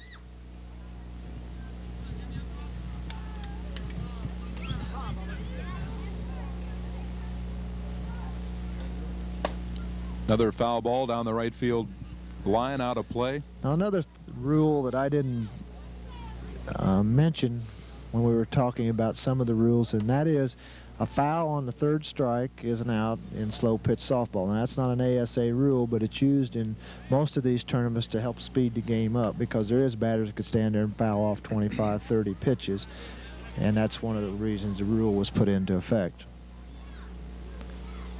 Line shot down to the shortstop, throws to second for the force, drops the ball. Did he get him or not? Yeah, he's out. He was making a throw, and the umpire ruled that he'd already made the force out, and he was trying to throw to first base, which was a correct call. DeVoyson held on to the ball long enough to get the force on the runner coming down. That was Mike Scott. Ayton goes down to third, and that'll bring up Lorne Ring. So we've got a runner on first and third with one out and Ring the batter. Line shot, nice play by the second baseman. Dove after a line drive, and did they get him or not? Yep. He is out. A nice play by DeVoyson, one of the better defensive plays that we've seen, Jerry, in these last two ball games. That hurts you very much when you're trying to come back on a team and a man makes a play like that, because you probably got runners on first and third. You score a run, you still have one out.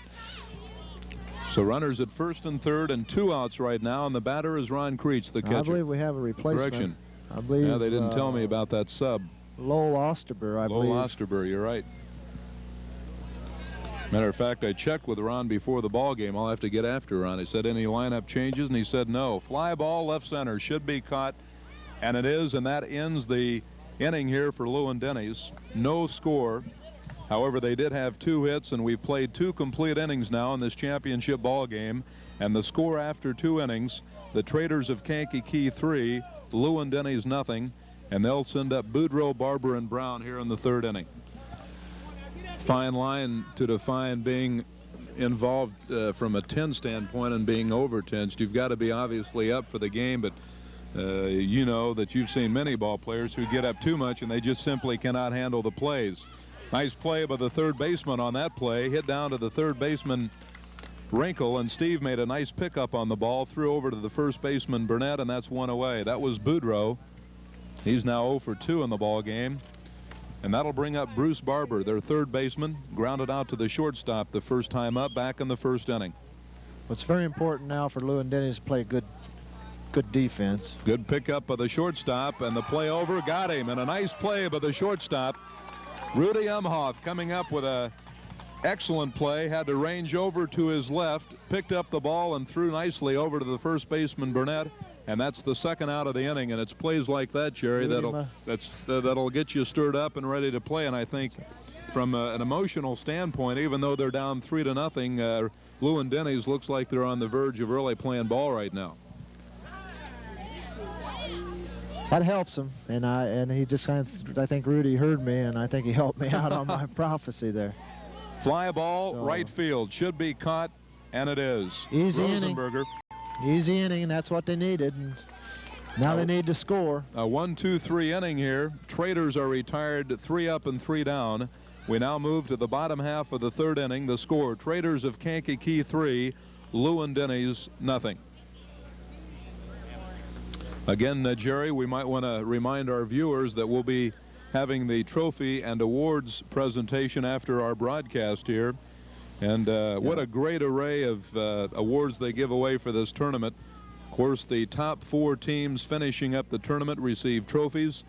There is a 10-player all-tournament team selected. Each one of those gets a nice trophy. Also, each player on the winning team gets a nice jacket. They select a tournament MVP, and the individual home run champion is given a trophy. So they just do a super job in providing awards and trophies for this tournament. It's a great amount of awards, and I think the teams will really appreciate that. John Goldenstein, the pitcher, the batter, and the ball hit out to the left center fielder, and a nice play made. John hit the ball well, but right on the button. Again, we say the Traders, we're talking about them defensively. They're sound, and the ball, by not being able to be hit over the fence, they're going to have to really hit it down and hit it hard. Wrinkle, the batter, back in the 1st inning. He lined a shot back to the pitcher, Bubba Clark, who caught the ball. So Wrinkle is 0 out of 1 in this game.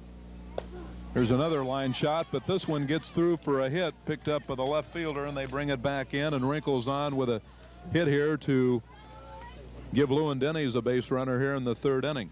Well, Wrinkle didn't do much in the first game, but he's come back in this game now and got a hit. So he was batting .769 going into these two games. Matter of fact, he had the highest batting average of any player on Lewin-Denny's ball club when that previous game began. I would guess probably it was probably as high as anybody's in the tournament. Yeah. Of course, we have not obviously seen all the teams and on the players, but I'm very anxious to see who made the all-tournament team. Obviously, some players in this game and the previous games today will be on that team, but we'll make that announcement after the game.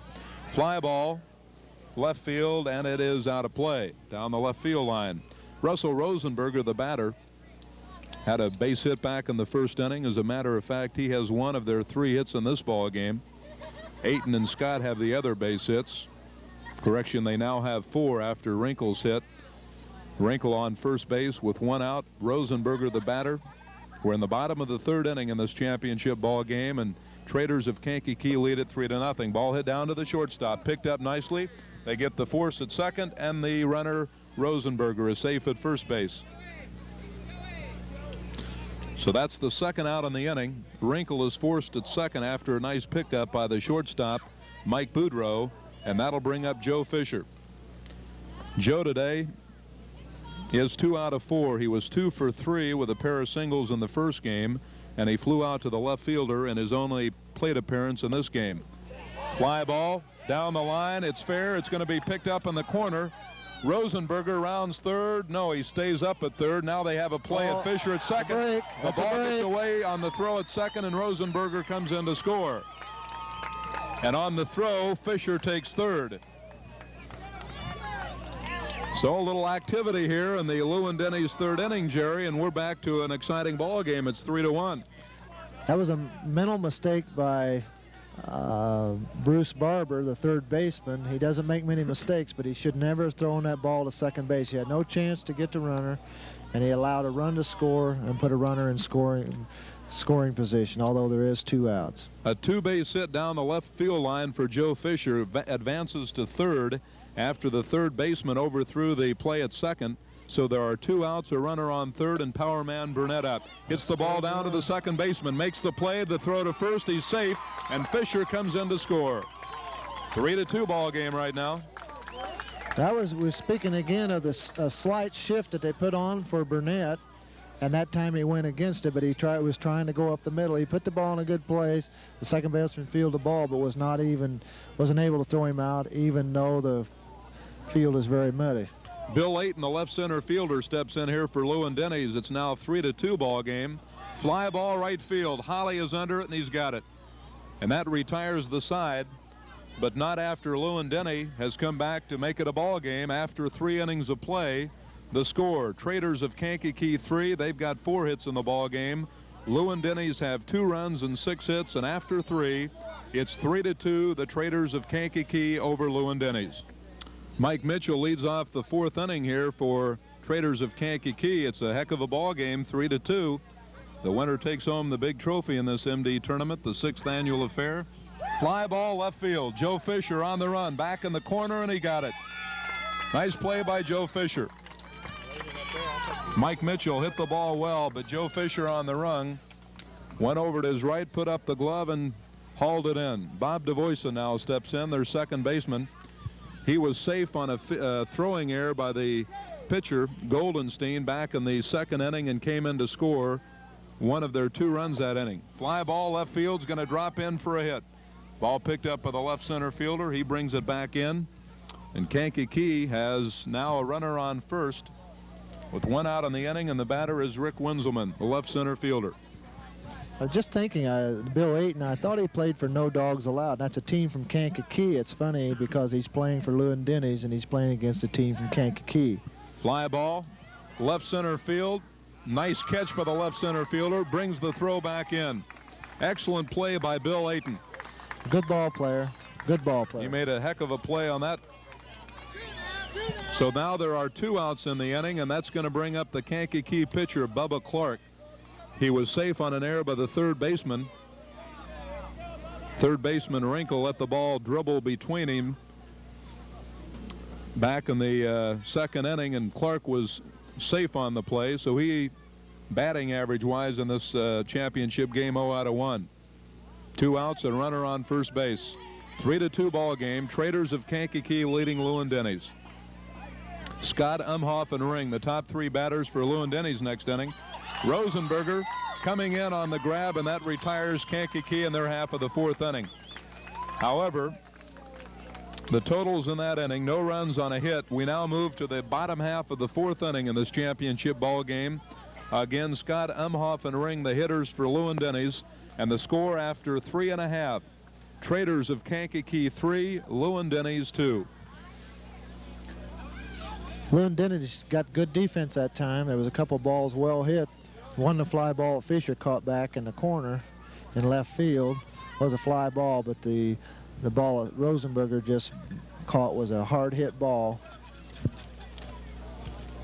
A couple of gals we should give credit to. Of course, most of the money in the tournament is made from entry fees of the teams, but 2 gals have been especially helpful in helping raise funds for this tournament, Jerry, and would like to give them credit. Mary Kennedy sold all of the advertising for the fine tournament programs that the fans have enjoyed, and Jane Wilson was in charge of the T-shirt sales, and of course you see a lot of these tournament T-shirts on the fans at the tournament. So Jane Wilson and Mary Kennedy did an excellent job in helping raise funds for this tournament.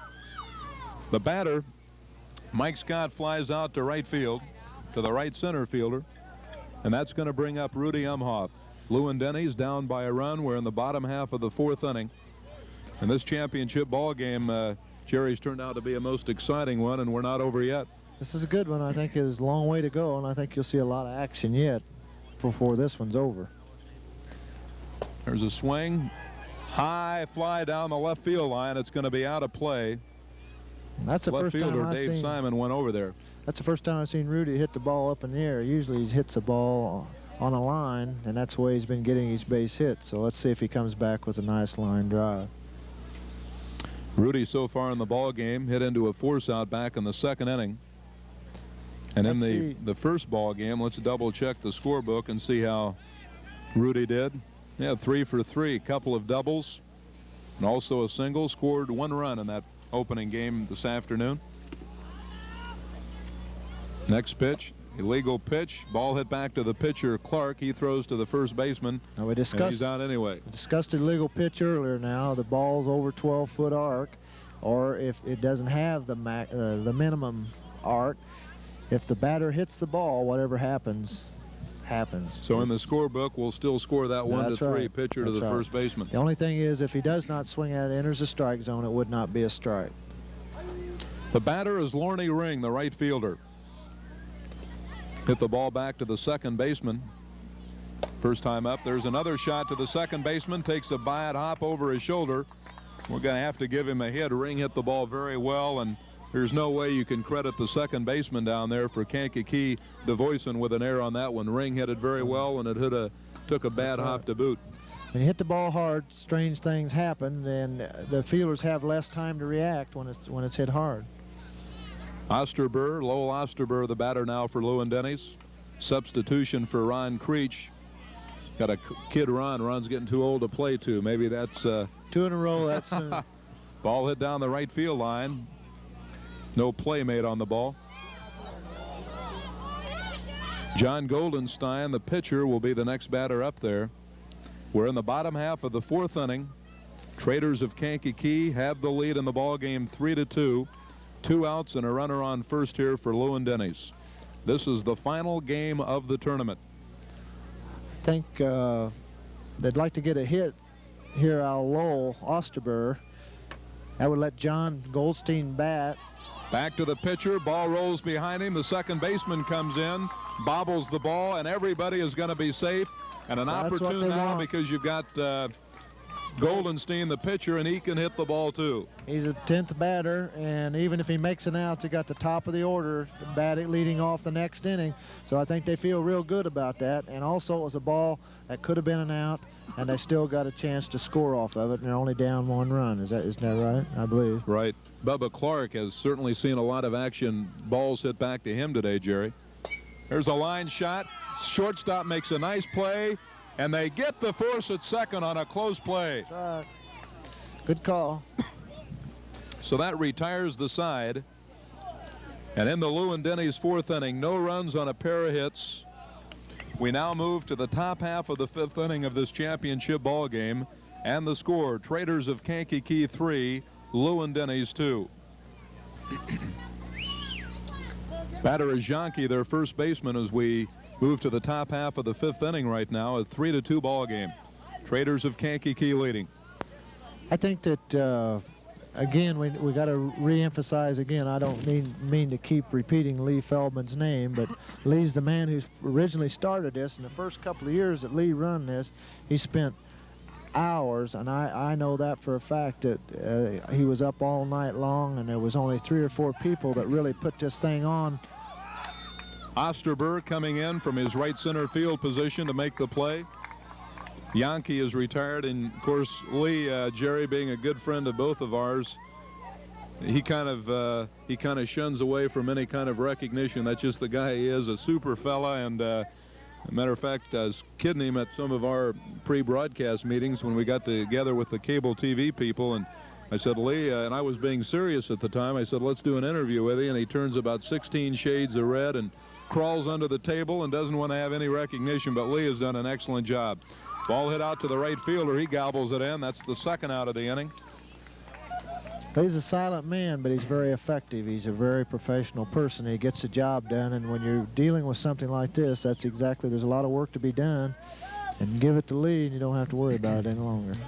Bill Holly, the batter, 2 outs in the top half of the fifth inning here for the Traders of Kankakee as they cling to a 1-run lead in this title ball game. Well hit. Left center fielder is there, and he gobbles it in. And that is all for Kankakee in their half of the fifth inning. No runs on no hits, a 1-2-3 inning. We move now to the bottom half of the fifth inning. The score in this championship ball game, the Traders of Kankakee 3, Lewin-Denny's 2. And Jerry, if there was a time when Lewin-Denny should strike, it should be now. They've got the top 3 batters in their order coming up. And if anybody gets on, they'll face the power man, Tom Burnett. Yeah, I feel if Lewin-Denny's would score here 2 or 3 runs, I think they'd take control of it. I don't think the Traders could come back on them. I think they're getting very tired, and I think Lewin-Denny's, if they can score here, would be in control of the game. Steve Wrinkle will lead it off here for Lewin-Denny's in the fifth inning. He's 1 for 2 today, lined back to the pitcher in the first, and had a base hit in the third inning. A lot of people used to think that Steve Wrinkle played because he was a good friend of Burnett's, and they got him because of Burnett. But I think Steve has proven people playing in this caliber of tournament and looking at his batting average of 760-some, that he could do the job on his own. But again, I'd like to say he and Tom Burnett are good friends, and there's nothing wrong with good friendships. Fly ball right center. 1 away in the inning. Ball hit out to Rich Brown. And that's going to bring up Russell Rosenberger. Russ today, 1 out of 2, scored a run, had a single back in the first inning. Hit into a force out, but was safe on the play and eventually scored one of their 2 runs in the third inning. Russell's been their leader now for a couple of months in the season. Let's see if he can get a hit and get him going here. There's a strike call. What he'd like to do is he'd like to get something in the gap to get on second base where a single would score him. Fisher waits on deck. Fly ball, left field, backtracking and gobbling the ball in is Dave Simon. Tell you, Simon and Fisher, the 2 left fielders in this ball game, have been extremely busy today. We'll have to check if we have time to do so and just find out how many balls they have hauled in today. Fisher, the batter. Joe 1 out of 2 in the game, flew out to the left fielder in the first, and then he had a double back in the third inning. Hits the ball well, but it should be caught. The left center fielder there, and he gobbles it in. So the left center fielder, Winselman, hauls it in, and that's going to be all for Lewin-Denny's in the fifth inning. No runs, no hits, no errors, and nobody left, so each team goes through a 1-2 inning in the fifth inning. And we now move to the top half of the 6th inning. The score, Traders of Kankakee 3 and Lewin-Denny's 2. Mike Boudreau leads it off here in the 6th inning for the Traders of Kankakee. He's 0 for 2 today, Jerry, and it's getting to the twilight time of the ball game. It's 3-2. Line shot over the outstretched arms of the shortstop. And on first with a solid hit to left center is Mike Boudreau. The Traders are doing what they have to do, and that's hit the little soft line drives for base hits, and they don't have the power, and that's all you can do is just keep line shot and hope you can pick a run up here and there. Barber, the batter, hits the ball back to the pitcher. He goes to second for the force. The throw to first, DP. A fine double play. The ball hit back to the pitcher, Goldenstein. He went to second for the force and back over to the first baseman, Burnett, for the double play. And there's 2 outs in the inning. Lewin-Denny's needed that. They don't want to get any further down because their bats are silent. And you dig yourself a hole. I don't think they could ever hit themselves out of it right now. Now, if they could get the lead, I think they might get going. But of course, those plays mean so much from an emotional standpoint late in the ball game. Down to the second baseman, over to the first, and that is it. Another 1-2-3 inning on Lewin-Denny's defense against the bats of Traders of Kankakee. Despite 1 hit, no runs came in, and we now move to the bottom half of the 6th inning in this championship ball game. And the score, the Traders of Kankakee 3 runs on 6 hits and 1 error. Lewin-Denny's 2 runs, 8 hits, and 2 errors. And a reminder once again that we're going to have our trophy presentation coming up directly after the ball game. They'll announce a 10-player all-tournament team. Trophy will be given out to the home run champion, the individual home run champion in the tournament. Of course, trophies for the top 4 teams in the tournament. And here again, just another good example of how well run this tournament is. They've done an excellent job in preparing all the awards and trophies. Jerry, we're looking forward to telecasting that awards presentation after our ball game is over. But right now we're back to business as Lewin-Denny's comes up in the 6th inning. Burnett, a line shot out to right center, gets away from the right center fielder, and Burnett's going to end up on second. That's what we're talking about. Have to score that a hit and an error because the right center fielder just gave up on the ball after Burnett lined it out to him, and so Burnett is on. That's what they wanted. Now they're putting a pinch runner in for Burnett. Going in to pinch run for Burnett is going to be Fred Fair. Put a little extra speed in there, so Burnett leaves the ball game after getting a single to right center, taking second on the air out in right center. The right center fielder out there for Kankakee, Rich Brown, simply let the ball get past him, so Fred Fair is now pinch running at second base. And the batter is Bill Ayton. Bill today 1 out of 2, had a base hit in the 2nd and flew out to the right fielder in the 3rd inning. On deck is Rudy Umhoff. That's what Lewin-Denny's wanted. They wanted to get a man to second base with no one out, and they feel like they have a reasonable chance of scoring him. High pop up. It should be out of play. It will be. Now the important thing here for Bill Ayton right now is to hit behind the runner. He needs to hit the ball to the first baseman or the second baseman so the runner can advance and get to third with 1 out. Now, so many times we watch this game from an umpiring standpoint. This does not happen. A man will hit in front of the runner. The guy at third will hold him. He doesn't advance. They get the 1 out. Ayton steps back in there. Fair on second on a pinch running roll. Hit out solidly to the second baseman. Looks at second, but comes over to first. And he is out at first base. And Lewin-Denny's bench did not like the call at all, Jerry. I thought he didn't have his foot on the base, but Now they're arguing. Les Black talking to Ron Creech, who is coaching at third. So we've got time out here. Black, of course, was behind second when the play was made at first, Jerry. And this, of course, is a very common scene to you. You've been involved in a lot of these plays. That's right. On any account, fair remains at second. The second baseman for Kankakee. And the conditions, I think, is with the bases being the way they are, and it's hit in the mud. I think you kind of concede him just a little bit as far as getting to the base. Mike Scott, the batter. Lewin-Denny's second baseman. Hits back to the pitcher, knocks it down, looks at third, throws to first, and they get the runner at first. So that's the second out in the inning. Fair remains at second after going in as a pinch runner for Tom Burnett, and that'll bring up Rudy Umhoff. Rudy today, 0 out of 2.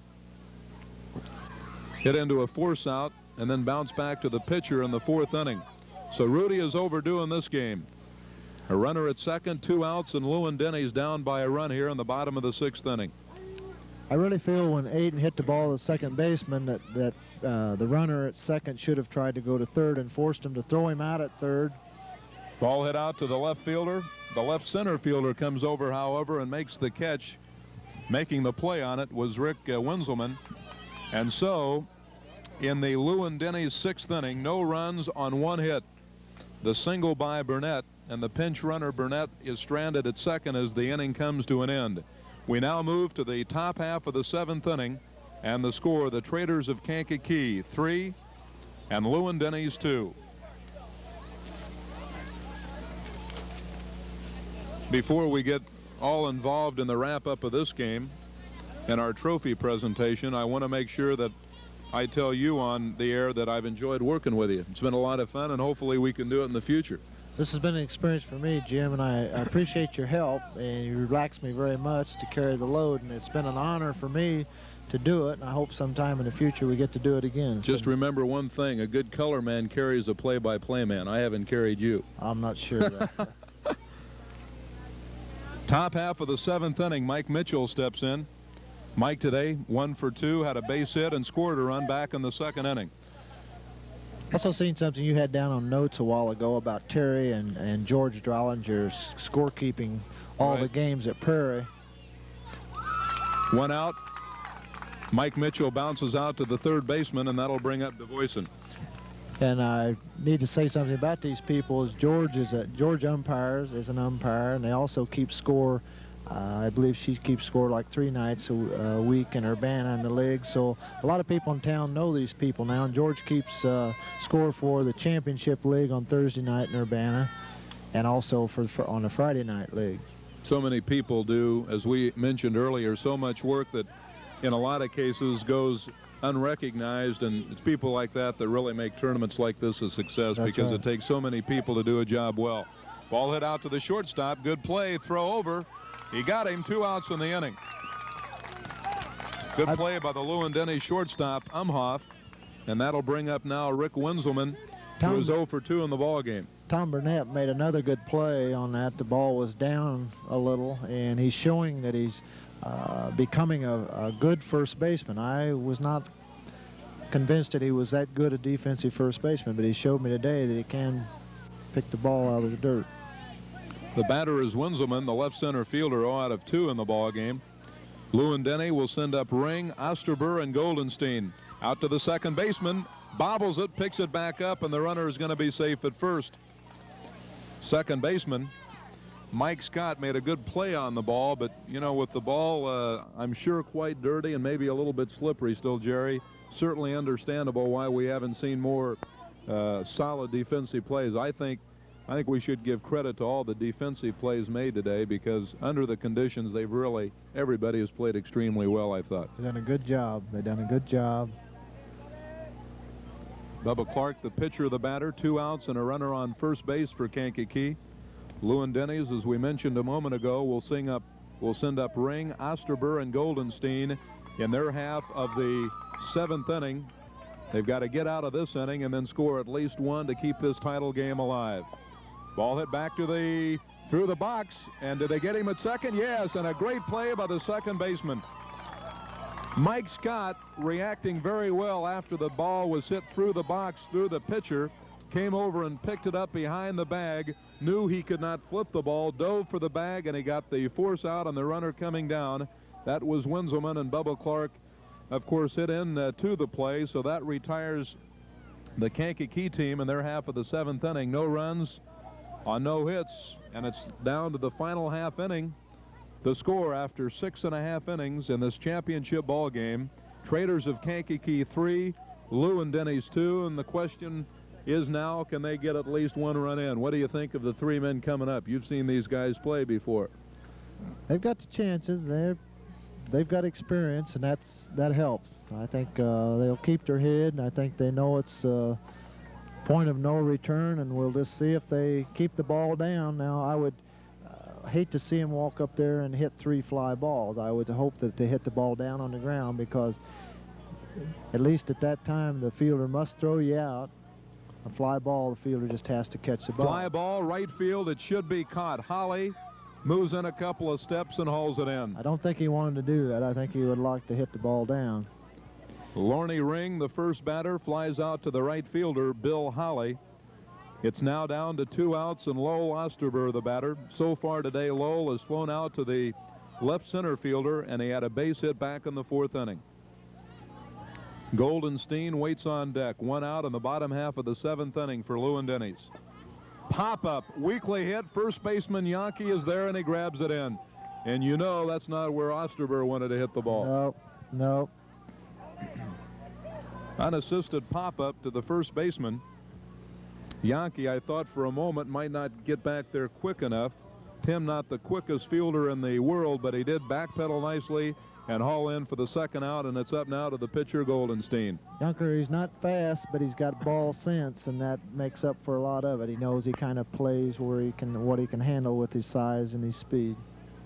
John Goldenstein today flew out to the left center fielder in the 3rd inning, hit into a force out in the 4th inning, 0 for 2. So the Traders of Kankakee 1 out away from the title of the tournament. Hit down to the shortstop, but the ball goes by him for a hit out to left field, and the dim hopes of Lewin-Denny remain alive here. They've got the top coming, so they have a chance. It's going to be tough. A long way from being over. Yep. Steve Wrinkle, the batter right now, is 1 for 3 today. Line to the pitcher in the 1st, a base hit in the 3rd, and flew out to the right center fielder in the 5th inning. So he's 1 for 3 today, and Steve's got the pressure on him. There's a strike called. He has a high batting average. Let's see what he can do with this. Well hit center field, coming in. It falls in for a hit, and the Lewin-Denny Ball Club still alive here. A sinking line drive. He hit it hard. Hit it well. I think if it was hit a little bit harder, it probably would have been the end of the ball game. That's right. He hit it down, and when you hit it down, it sinks out there, and the outfielder is moving so fast. He couldn't afford to challenge it, because if it gets by him, they get the tying run. Let's see, Jerry, what kind of a pressure hitter Rosenberger is here. He's got 2 outs, runners at 1st and 2nd, and down by a run. A good solid hit here would tie up the ball game. We got a pinch runner, but we don't have that's Ron on a roster. That's a Ronk, I can tell you that. Looks like one, yeah. He doesn't have his guitar with him though, so. So one of the Ronk boys has gone in to pinch run at first base for Wrinkle, and Russell Rosenberger, the batter with 2 outs, 2 on, and Lewin-Denny's down by a run. You couldn't ask for a better title game. Bouncing ball to the shortstop. The throw at second. He got him, and the ball game is over. The shortstop, Mike Boudreau, actually had the ball hit very hard to him. It kind of drove him back, but he got the ball. Close play at second as they forced the runner coming down, and that's the end of the ball game. And so the totals for Lewin-Denny in that 7th inning: no runs on 2 hits, and here are the final line score in the ball game. For the tournament winners, the Traders of Kankakee, 3 runs, 6 hits, and 2 errors. And for Lewin-Denny's, 2 runs, 11 hits, and 3 errors. And Jerry and I will be back to recap this ball game and also have the trophy presentation in just a moment.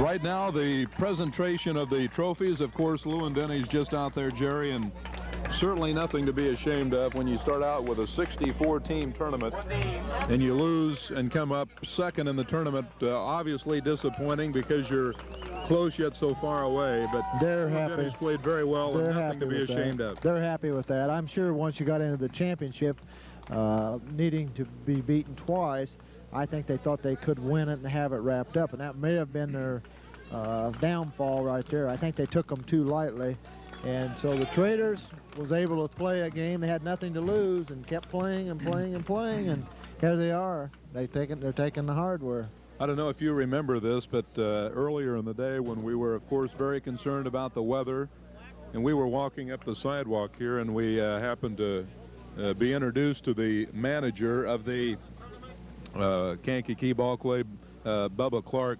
He said, well, we're kind of banged up. We've only got 10 players left. And he said, and he kind of apologized because we were talking about him being in the championship game, and he said, well, I doubt if you'll be talking to me, but it was kind of a gutsy effort by this ball club because they only had 10 ball players, and they won the tournament.